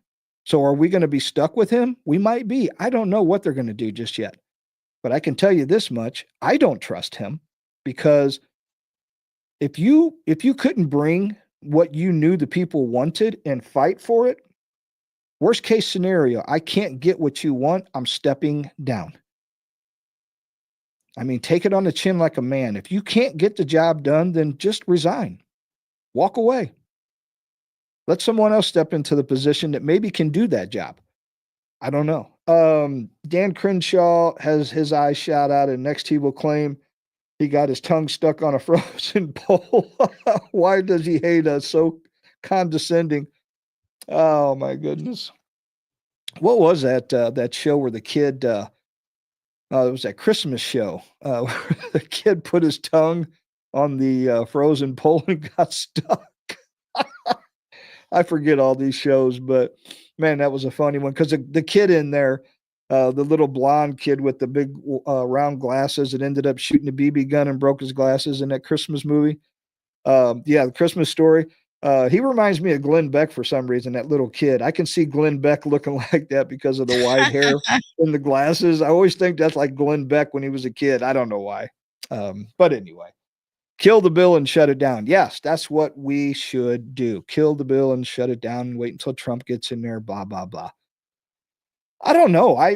Again, I don't know what these people were thinking, outside of the fact that I did hear that JD Vance went in to Mike Johnson's office. I guess it was yesterday maybe, or the day before, and everybody was making a big, stink about that. And I said, I don't think he really went in and chewed the guy out. I think he just went in and said, hey, this is our agenda. This is what we're trying to accomplish here. This is what we need to do. So unless someone's heard something about, Trump made a statement here since we've been doing the live stream, I don't really know if there's any more to this, or if he's made a public statement on Truth Social or whatever. But at this point in time, I hadn't heard anything from him. I don't know how he feels about it. But I think the American people, regardless of even what Trump thinks, I think we're disappointed and we're really upset because we wanted, thank you, Health 613, liked and follow. Appreciate it. But yeah, so I don't know. We'll wait and see what Trump says about it. But again, this isn't over. I just don't know that it was a dumpster fire that they brought to us. And again, it goes back to Speaker Johnson. He knew what we wanted. He knew what the mandate was supposed to be about. He knew why we voted for Donald Trump in the first place overwhelmingly. Got them the House and got them the Senate, and we're still doing this. And again, it brought it to us anyway. Bottom line is he brought it to us knowing that we did not want that. Now, I ask you, who does that? Does that sound like someone who cares about his job or what he's doing? Did he not have enough faith? Does he not have the spine, the backbone, whatever you want to call it, to do the right thing, no matter what the cost was? So I don't know. What's up, Health 613? This is a good channel and good people to follow. Good choice. Yeah, is that somebody from one of the other shows that you all know, or just someone I new that haven't dropped seen in? that name yet. Yeah, and by the way, I haven't said anything because I've just been rambling on, but that's what I do. I talk. That's what the show's about. These are my views, and sometimes they're crazy, sometimes they're dead on, sometimes they're not so much, but hey, they're still mine. So I got to own them. But anyway, if you're watching on X and Notre Dame 14, Indiana 3, Bobby Knight's Indiana. That shows you a little bit of my age. Bobby Knight. But anyway, if you're on X watching and you have not downloaded that Rumble app, please do so. It's free, which means it doesn't cost you a penny. And it's also a free speech platform. So go download that. That's our home channel. That's where we are streaming live from, is the Rumble app. We do not stream from CommieTube. We just don't do that. What, you knew I was going to go there? Uh-huh. Sometimes Tammy has to tell him his views. Oh, she does. She does. Yeah. She'll say, you got to say this. Yeah. You're funny, Mom. Oh, remind me. I gotta say something about drones but let me finish this. But anyway, if you're on X, come on over, download to your smart device. It can be your phone, it can be your TV, it can be your laptop computer, desktop computer. It don't matter. Download it. It's all free. And then go look us up at the Lose Views podcast and give us a follow, hit that thumbs up, a like, hit the notification, share with all your friends. Tell them, even if you got libtards for friends, tell them we're cool and that we won't call them too many names. We'll actually have a discussion with them. We'll be nice. But We'll play nice in the sandbox. yeah, we'd really appreciate it. And I think we're pushing like 254, is it? 55. 55 followers or something. Yeah, well, that's the one that just spoke up. Yeah, so 255 now. We'd love to hit that 300 mark sometime. It's not going to happen this year, at least unless a miracle happens. But let's shoot for some time in the first 3 months of next year that we hit the 300 mark. That'd be really cool. But again, that's our home channel. And definitely hit that notification and the follow and the thumbs up and all that, because every time we go live or I upload content, you will get a notification. My email blows up every time Chris from My Morning Mayhem posts something or put something up. I get a notification, so I go check it out. Bongino, Crowder, I get all these people. And comes through my Gmail, which drives me nuts because it's constantly going bing, bing, bing, bing, bing. And I'm like, guys, stop. But have you thought about doing an episode just talking about the Old West or Westerns? No, we could though. I'm game. It doesn't always have to be politics. We can we've taken breaks before and talked about music and different things. I don't think we've actually done a full music one though. I think we've kind of touched on it, but never. Think we did a space on X one time where we talked about our favorite music and stuff like that. So maybe we'll do some stuff like that. I love old westerns. By the way, my favorite show, favorite two shows. I'm just talking about more modern ones right now, but I could sit and watch Dances with Wolves, which is almost a 4-hour movie. I could watch that over and over. And I don't love think I've seen that whole movie. Oh, gotta watch it. And I love Open Range too. Check that one out. Open Range is a good one, but I love the cowboy Indian shoot 'em ups. And I never was like a cowboy only type kid or a guy growing up. I like both sides, and I was just always fascinated with the Indian culture, and I love the Indian people, and man, just amazing.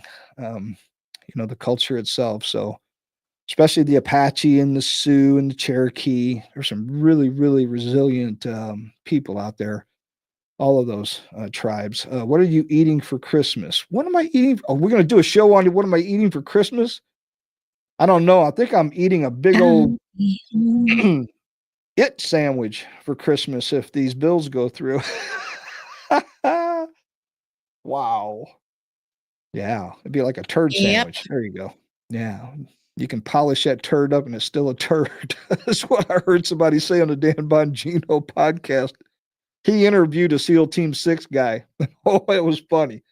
If you haven't heard that, go check out Dan Bongino's show from today when he interviewed the guy. It was actually recorded, but he was off today. But they played that, and it was a SEAL Team 6 guy talking about training and different aspects of life and the training and how hard it is to go through the SEAL team, the Navy training and all that. Dances with Wolves is about as modern as a horse and buggy, Lou. Oh, you know what I meant. Dude, I was watching What are you Westerns. eating? Huh? What are you eating Oh, for Christmas? I don't know. What are we eating, babe? I think we're eating ham. I think we always do a ham, like a spiral type ham or something, maybe. I don't know. We had turkey.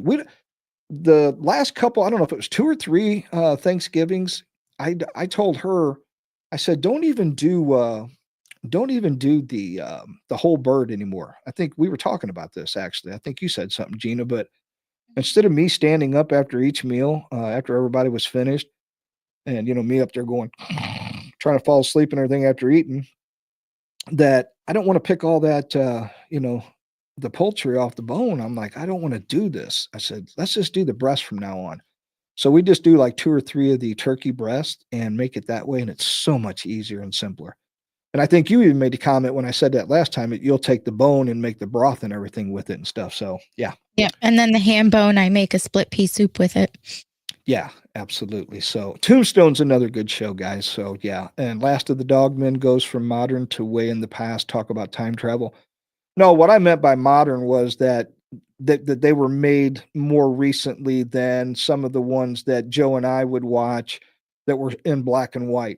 They didn't even have color then. So like the John Waynes and going back farther than that. So we had the Rifleman was a show, Bonanza, the Ponderosa. We had all kinds of shows, back in the day, and they weren't in color at that time. So I would say that those aren't modern shows that were made recently. That's what I meant by that. So, yeah, I used it. This is Chris. Yeah, I used the turkey bones, roasted them in the oven, then boiled them and used that broth to make a gravy. Oh my goodness, it was good.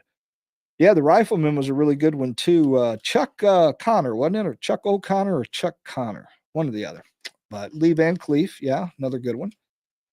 Yeah, there was a lot of good shows. And I got this. I don't even know if I can find it.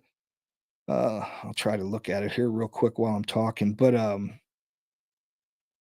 Archie Bunker, I used to watch All in the Family all the time, and I got this meme that's saved that's saved on my phone, and it's absolutely true about All in the Family. Eat it.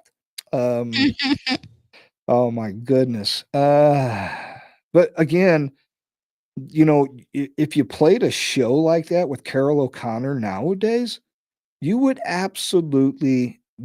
make their heads explode. They couldn't take it. People would not sit down and listen because he would naturally be a bigot, which he played really well in the show. And he talked really bad about the Democrats. Here it is. I got so many things. It says, to all of you offended, you wouldn't have made it through an episode of Me without having a meltdown. And it shows a picture of Carol O'Connor, Archie. So, but it's true. Can you imagine putting a show like that on TV today? And oh yeah, look at Meathead. Look, I mean, Rob Reiner. What happened to Meathead? I don't even see him on X anymore. I think he like left the country. Maybe he just skedaddled on out of here. I have no idea. Uh, so I don't even know what my favorite John Wayne movie was. I don't even remember some of the movies. I just remember I couldn't watching. even name you one. No, I mean it was Clint Eastwood. I would say it. I mean, I probably hurt or make Joe think I'm nuts, but I would rather watch an old Clint Eastwood movie over John Wayne. I like Hang 'em High. I liked those westerns. What was it? Two Mules for Sister, whatever. So I mean, there were so many of them out there, and I liked the Young Guns, with Billy the Kid. I was always fascinated by Billy the Kid, um, because of his being so young. And I truly believe that most of the stories we hear about Billy the Kid were embellished. I don't think he was half as bad as they thought he was, because we as Americans love, we fall in love with those stories of, like Jesse James, went through Missouri and through central Missouri, robbing trains and blah, blah, blah. I think we fall in love with the bad guys, and then we make them out to be a lot tougher and meaner than what they really were, is what I'm trying to say. So no, I'm not kidding you. I don't kid like that. Eastwood over the Duke. Yes, absolutely. Yes, that's me. Like I said, I told you I'd surprise you, but you know, Surprise. I don't know. It was my grandparents really loved John Wayne.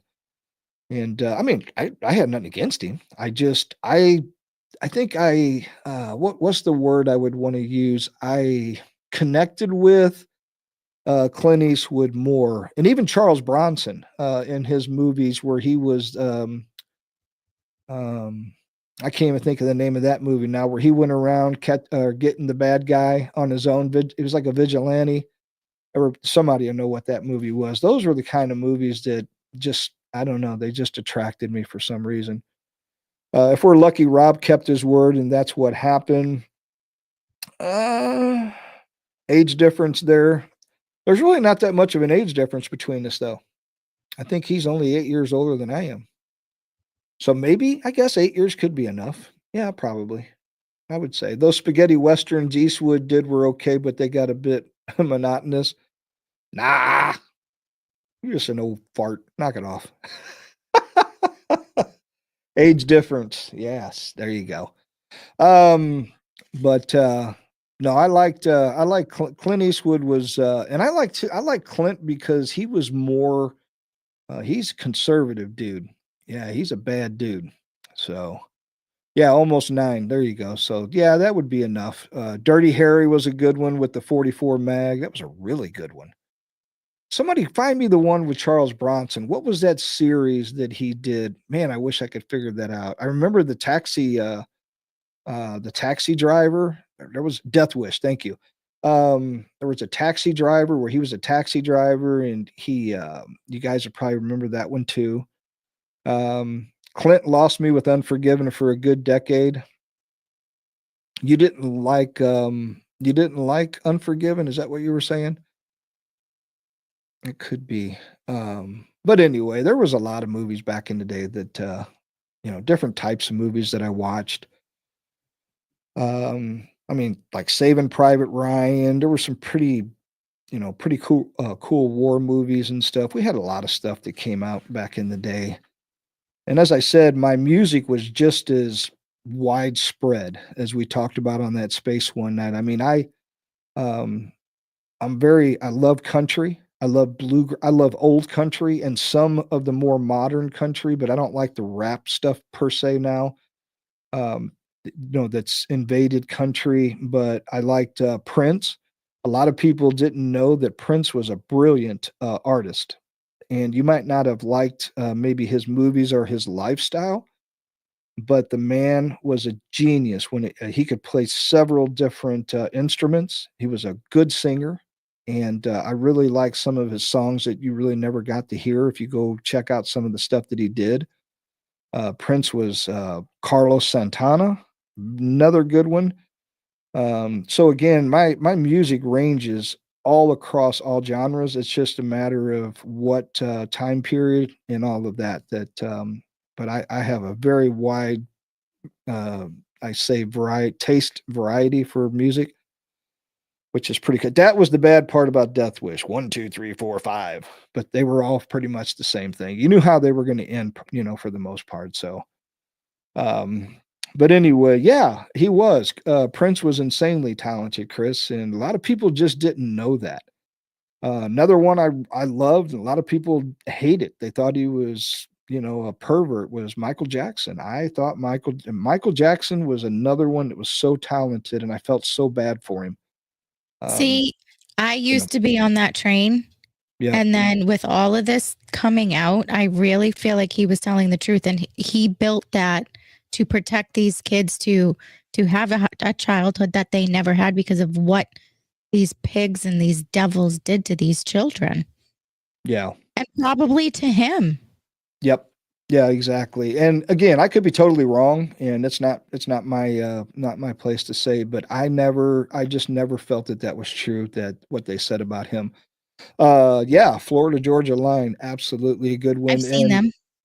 And then Chris, oh yeah, I've seen that. Prince, Tom Petty, and I forget who else it was, but yeah, when they played yep, that was I've seen a lot of that. And again, you can go back and I think YouTube even has a lot of that Prince stuff on there where he does some solos himself, and a lot of good music. I think there was a lot of stuff that never even was published, that you can still, hear and stuff. Mike was a cool dude that treated his friends well. But yeah, so I think that went in twice, or did I? Oh, it just jumped. Okay, I see what happened. His childhood was stolen from him. I agree. He may or may not have learned boundaries with kids, but still, he was certainly a victim. Yeah, I don't know. Like I said, I never got the feeling that he really did what they said he did. I don't know. People take stuff to extremes sometimes, and I like to put that rule on there. 72 to sometimes a week or more to let things simmer down because as we found out just recently with those poor kid those three boys that were you know that gal came out and said that she was raped by them and it never happened. So Oh, the Duke yeah, the lacrosse Duke team. lacrosse guys, I mean, it's like, Another great thing for my state, huh? yeah, you just never know. So my senior year of high school, I got to see and meet Hal Ketchum. Yeah, Weird Al has a ton of cool stories about Mike. Yeah, and I heard I want my kids to hear this. I was listening to a thing tonight on bluegrass, and they played Wagon Wheel in Rock bluegrass me, style. mama, like a bragging wheel. Yeah, and it was kind of weird, but it was cool at the same time. They do that a lot. Hey, Yeah, they'll take some of the old mama. songs and remake them into bluegrass. And Hootie and the Blowfish was a great band. yeah, I like him by himself too. So I mean, he's another talented one. He's got some really good music. And oddly enough, what's his name? Shabuzi or whatever. I like that song. And my wife, for whatever reason, she's like, I don't, she goes, you don't like him. And I'm standing, he was doing a halftime show at the football game. And I'm like, what are you talking about? I'm sitting here listening to him. I love that song. Isn't it Shabuzi? Isn't that his name? Shabuzi? Maybe. I think it is Shabuzi or something like that. So he's a pretty good singer. He crossed over. He's a country boy. Mama Rock Me. The wagon wheel goes round and round and round and round. Round and round, Monkey, round you have and a way round. with just taking things and just, I don't Wheels know, on a balling them wheel, up and round and round. tossing them. Wow. Okay, your best. Let's see, stuck in my head. Yeah, yeah. Hey, mama, rock me. But I did. Like I said, my music taste was very, very wide. I loved. I seen Journey when Steve Perry was the lead singer in concert. I had up in St. Louis at the old arena where the Blues used to play in the old NHL, the Central Division, with the Blackhawks and the Minnesota North Stars and all them. And saw Journey, saw AC/DC, I saw Prince, Michael Jackson. Trying to think of who else. Molly Hatchet, um, the Allman Brothers. So as you can see, I like all kinds of music. It just depends on what it is that they're singing about. And there's some groups that I like a couple of their songs, and the rest to me is trash. It's really weird. April Wine, yeah, Shabuzi. There you go, Shabuzi. Got that. Hey, Lou, we haven't touched on time travel yet. Remember that 50s movie, The Time Machine? Hot tub Ah, time machine. I remember, oh my gosh, you're gonna really get me going here, Joe. I remember one, it had something to do with the time machine or something. Um, and it's gonna sound really creepy. It was black and white. It was a black and white movie, and I remember a guy, I think he was talking to someone on a bench, and he's looking down, or she was, or somebody, and there's this little bitty fly caught in the spider web, and it's going, help me, because it had a human head on it. And I What? think, hang on, and there was some kind of a machine that the fly got stuck in that changed them either from it changed people. I can't remember what the name of it was. Someone has to find out for me now because this is going to drive me nuts. North North Stars. Stars? Geesh, you making me feel old. I saw one game as a kid. Yeah, the Minnesota North Stars. Now they're the Dallas Stars. They're down in Texas. This is the old NHL Central Division when the St. Louis Blues, Chicago Blackhawks, Minnesota North Stars, Toronto Maple Leafs. Yeah. The Fly. Thank you, monkey. Yes. Check that out sometime. Look up The Fly. I just remembered that as a kid that it's always stuck with me because it was, I guess, you know, how trauma, it That wasn't sounds really trauma, weird. but it's stuck in the web and you look down at it, you can see the little face and it's going, help me, because it's stuck in the I spider web and the picture it spider's with like moving toward it. Yeah. Children of the Corn. Oh, we're crazy. That Most one of us seen absolutely it. terrified me. Yeah. So we used to watch, there was another one black and white. I think it was called Jupiter something 22. It was like a flying saucer and the Robinsons were on it and the robot would go, it was like a robot would go like this all the time. Does not compute. Does not compute. Johnny Uh-huh. Sacco. Remember Johnny Sacco? You're too young for Nope. that. Ultraman. Nope. Johnny Sacco would shoot stuff out of his thing. These are all Japanese things that we watched as kids. We Lost had in Space. Johnny Sacco and Ultraman would bounce around. He was a Japanese guy in this. I mean, it looked real for us because we were kids, but you could tell later on it was so phony. But he would go, and he would shoot a beam out. Lost in Space. There you go, Joe. Thank you. See, I mean, there's so many movies and shows that we used to watch. Lost in Space with the Robinsons, that was funny. And then you had Gilligan's Island, Princess Hello, Bride. Robinson. Oh, come on, Princess Oh, Bride. Princess Bride. Yep, that was a good That one. was a The Goonies, girl love it. show, wasn't it? Ghostbusters, meh. Princess Bride? No, that was with was that Andre the Giant? Really? I don't know. If I seen something called The Princess Bride, I'm not watching that. Yeah, I could tell you that not now. it's I'm not a sorry. girls movie. It's like a funny, it kind of remind me of like a Robin Hood kind of thing. Oh, well, that Gremlins, Princess good Bride one. doesn't sound like that to me. So it is what it is. But yeah, okay. It's a good one. I've seen that one. Yeah, Godzilla smashing model cities in his rubber suit. Yeah, that was another good one. Godzilla and King Kong. Yeah, Uh, I'll watch it. I'll check it out. I bet you Tammy's probably watched that. So it's actually it's pretty funny. yeah, I believe you. I just by looking at the name, I would have never watched something like that. I would have been like, "Oh, that's a girly movie." See, I'm not into really girly movies, and Matt put it on one night, my hubby, and I Yeah. was like, "What the hell is the Princess Bride?" Like, you know, I'm not into this stuff, and he's like, "Just wait for it." Okay. Huh. Yeah, I'm the new ones suck with all the CGI. Uh yeah, I mean like right now I watch I don't know, I like well SEAL Team 6 just went away, but they don't really make good movies anymore. I think Hollywood's dead now. Truly. I don't even think it exists anymore to be quite honest. So, it's a great movie. We meaning I own it on DVD and he's never seen it. There you go. See? I don't know. See? Yeah, like I said, I've got the DVD of Dances with Wolves and Open Range. Those are the kind of Tombstone. I like those movies, that kind of stuff. I don't know. That's kind of where I'm at this stage of my life. But the Three Amigos, I don't think I've ever seen that one either. I've never seen uh, what was the one? Somebody mentioned it earlier. It was almost like a western with the crazy comedian in there with the bug eyes. I can't remember his name now, but anyway, I never seen that one either. There was a black guy that played in that, and the guy's name's right on the tip of my tongue, but the white guy with the curly hair and the goofy looking eyes. Um, but I never watched that movie. Um, there's just a lot of them. There's just a certain style movie I just didn't care for. I was just weird like that. I like more serious shoot 'em up type movies. I love the Godfather series. I love watching that. Scarface.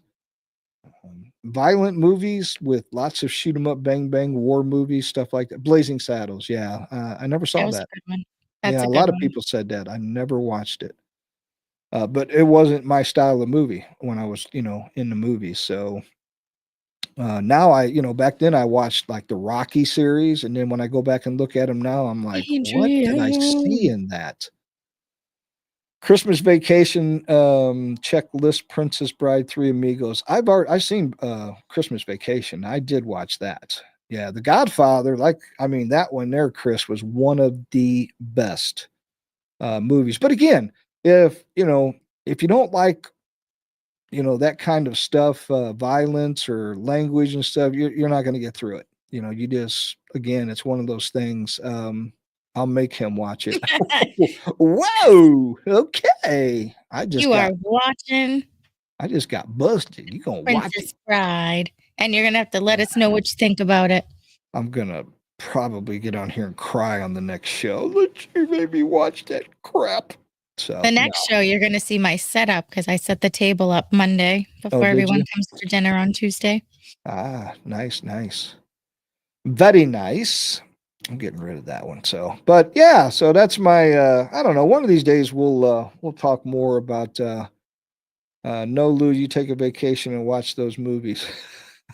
Do, Oh, do I'm the farmers, do people with millions of acres take vacations? no, no, no, no, no. Can't take vacations.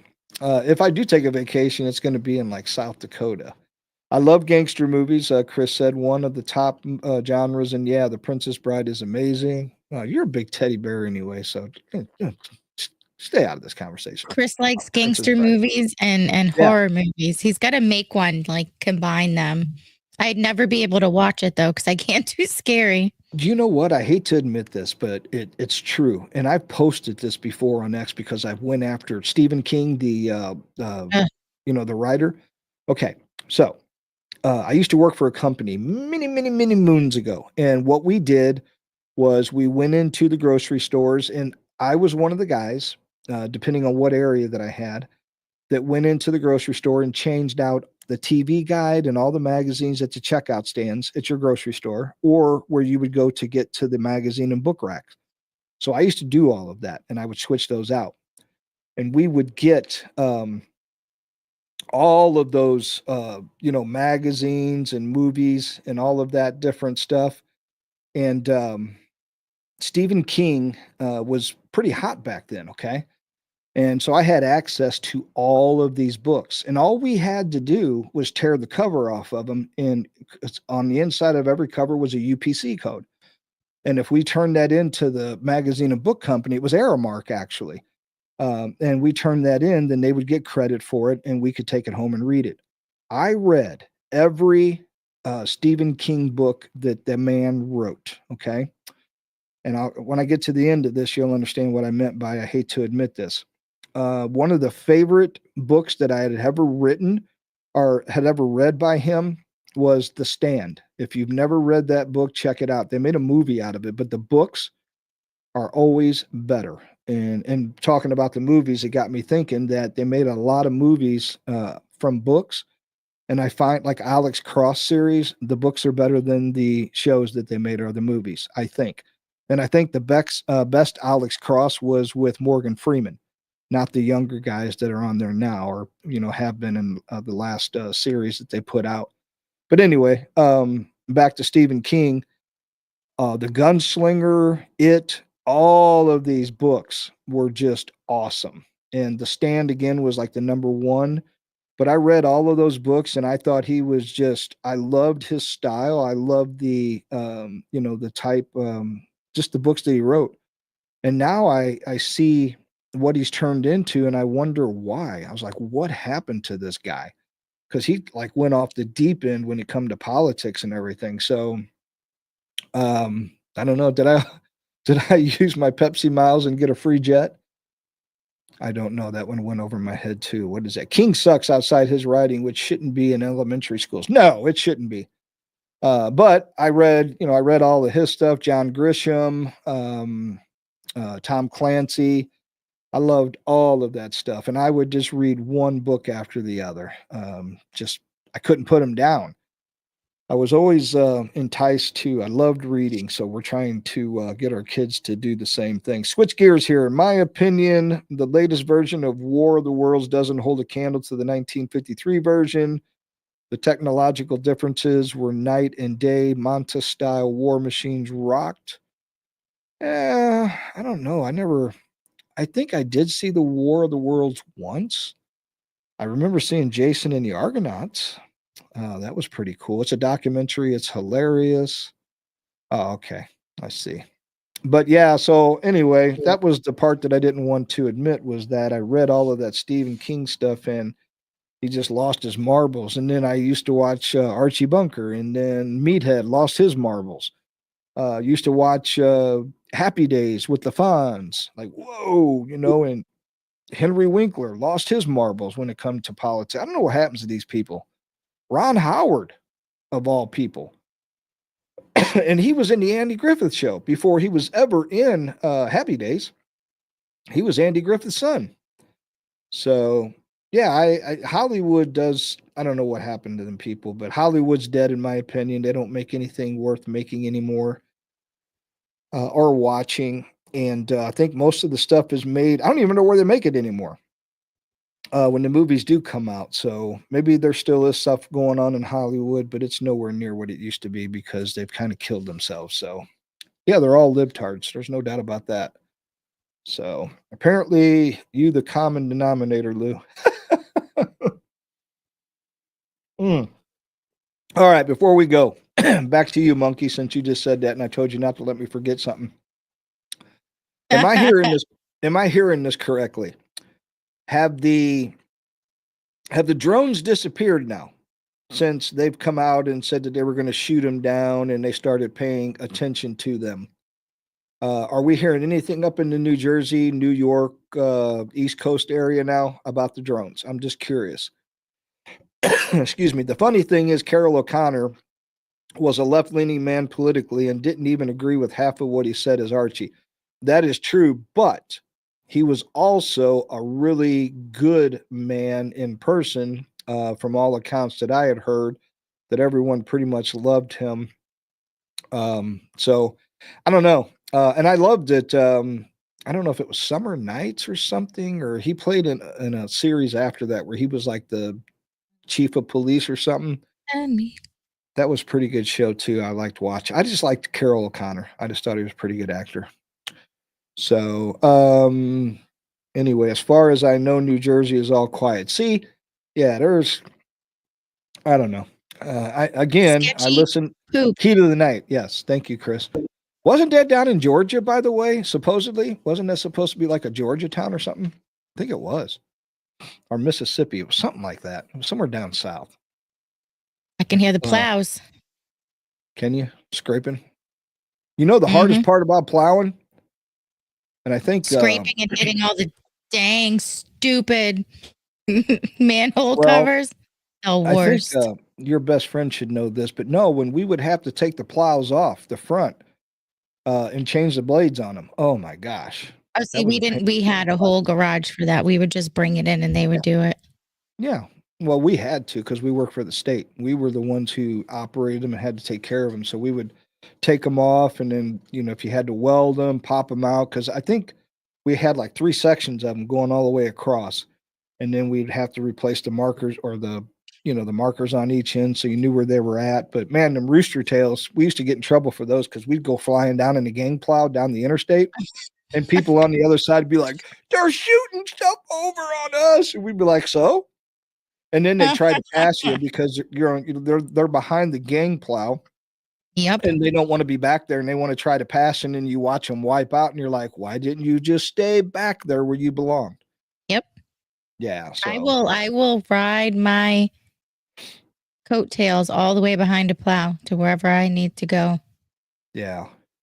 But I Yeah. would just if I would hit something and like, easy stuff, if it came unplugged, I would just hop out and plug it back in. But if I ever pop like a hydraulic line, I would just get on the CB and be like, I need to come in. He'd be like, what happened now? Yeah. Okay. Yeah, that's what I thought.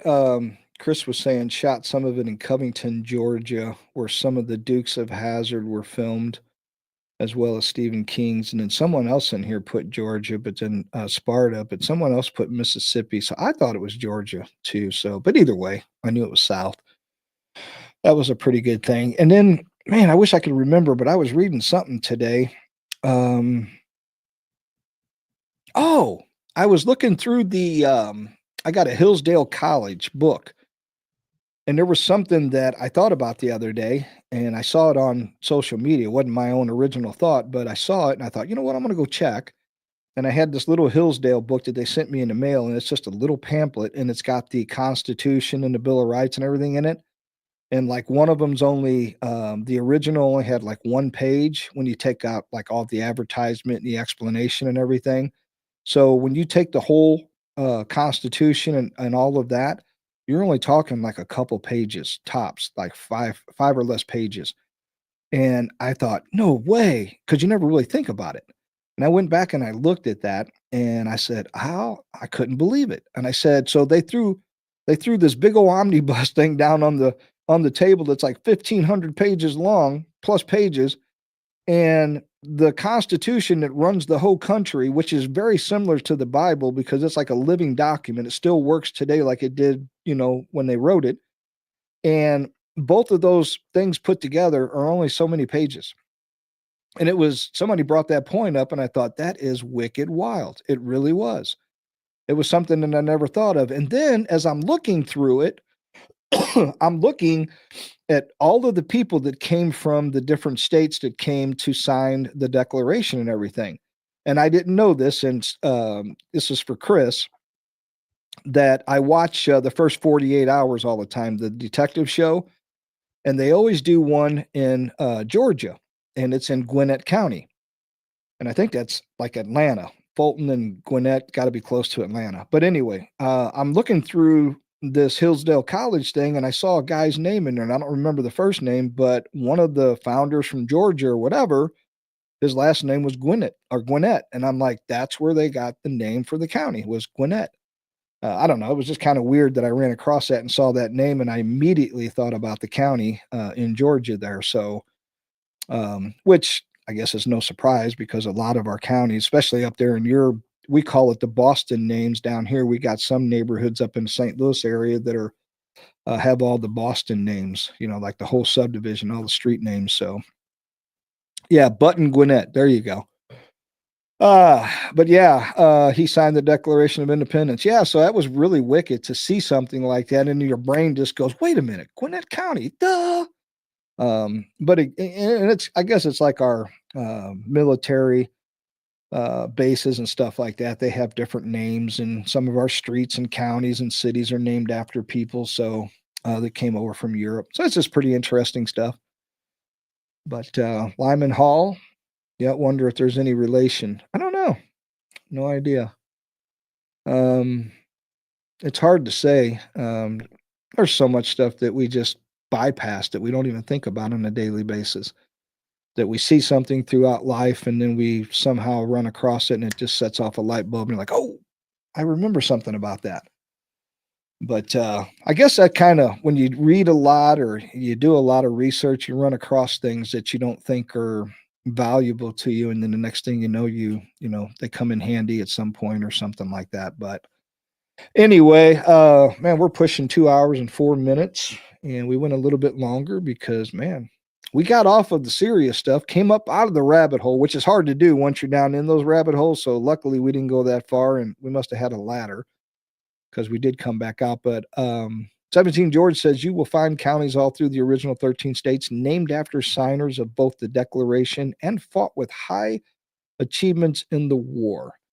Gonna run, guys. Got an opportunity to get a little wifey movie time, so gonna jump on that. Y'all have a great night. Yep, Chris, you do the same, and we'll be looking forward to doing your show here pretty soon as Yes. well.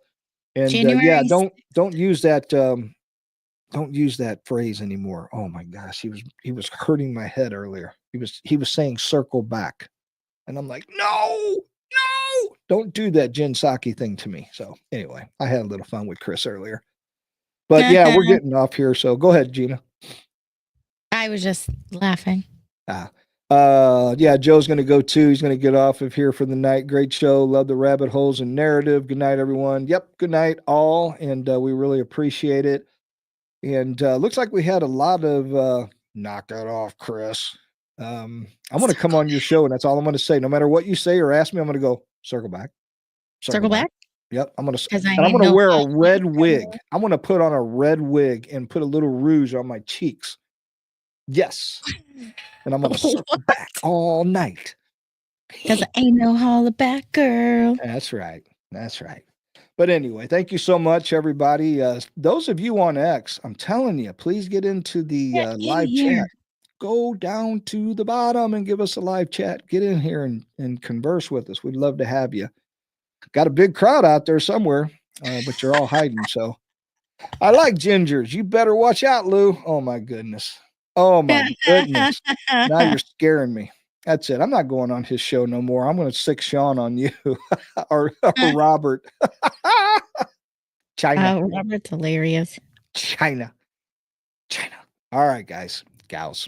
It's been real. We'll do this one more time Monday night. And like I said, that'll be it. We won't do a show next Wednesday or next Friday. It'll be the following Monday after that, I'll have to see how it all falls down. I have the kids for the next, they're on vacation now. Yeah. So, I don't know. Maybe I'll do some earlier shows or something once in a while, but there definitely won't be any night shows. We'll see how it all plays out, but definitely, this coming Monday, we'll do a show and forget about Wednesday and next Friday because that's more important stuff with family. So we'll keep everybody updated in the chats and the DMs and all that. So just stay in touch with us that way and you'll find out. So ain't nobody. Yep. All right, everybody. Thank you all from Rebel Nation. We really appreciate each and every one of you. And if you haven't followed us yet, please go over to Rumble and do so. And don't forget to go like our show when you're finished here or when we are, whenever it lets you, hit that thumbs up. That does help us. I'd appreciate it. And Monkey, I'm always talking to you in chat. So you're like my neighbor now. So I can't get rid of Monkey. Monkey's like everywhere. So, but yeah, everybody take care. Have a good evening. And if I don't talk to any of you Monday night, have a Merry Christmas and a Happy New Year from my family to all of yours. And thank each and every one of you for everything that you do. And all of my friends on X who are watching, if you follow me, thank you so much for being a friend and following. And I really appreciate each and every one of you, truly. So please come in and join us. Make some comments on X about the show, whether you like it, you hate it, whatever. Please engage. We'd appreciate it. So again, couldn't do this without you. It'd be really boring if we didn't have the audience watching us and to engage with us. So as I said, can't do it without you. We got to have somebody to listen. Otherwise, we're talking to ourselves. So God bless each and every one of you, and God bless this great country, this republic that we call the United States of America. Keep your prayers going, and Trump's going to be there really, really soon. We're going to turn this thing around, everybody. Good night. Take care. Love you guys. You've been listening to Lou's Views, where woke ideology gets destroyed. If you too are tired of the woke mob telling you how to think and live, then visit our website at lousviewspodcast.com. Start following Lou on X at Lou's Show and watch the Lou's Views podcast on Rumble. Thanks for listening to Lou's Views. Government is not the solution to our problem. Government is the problem.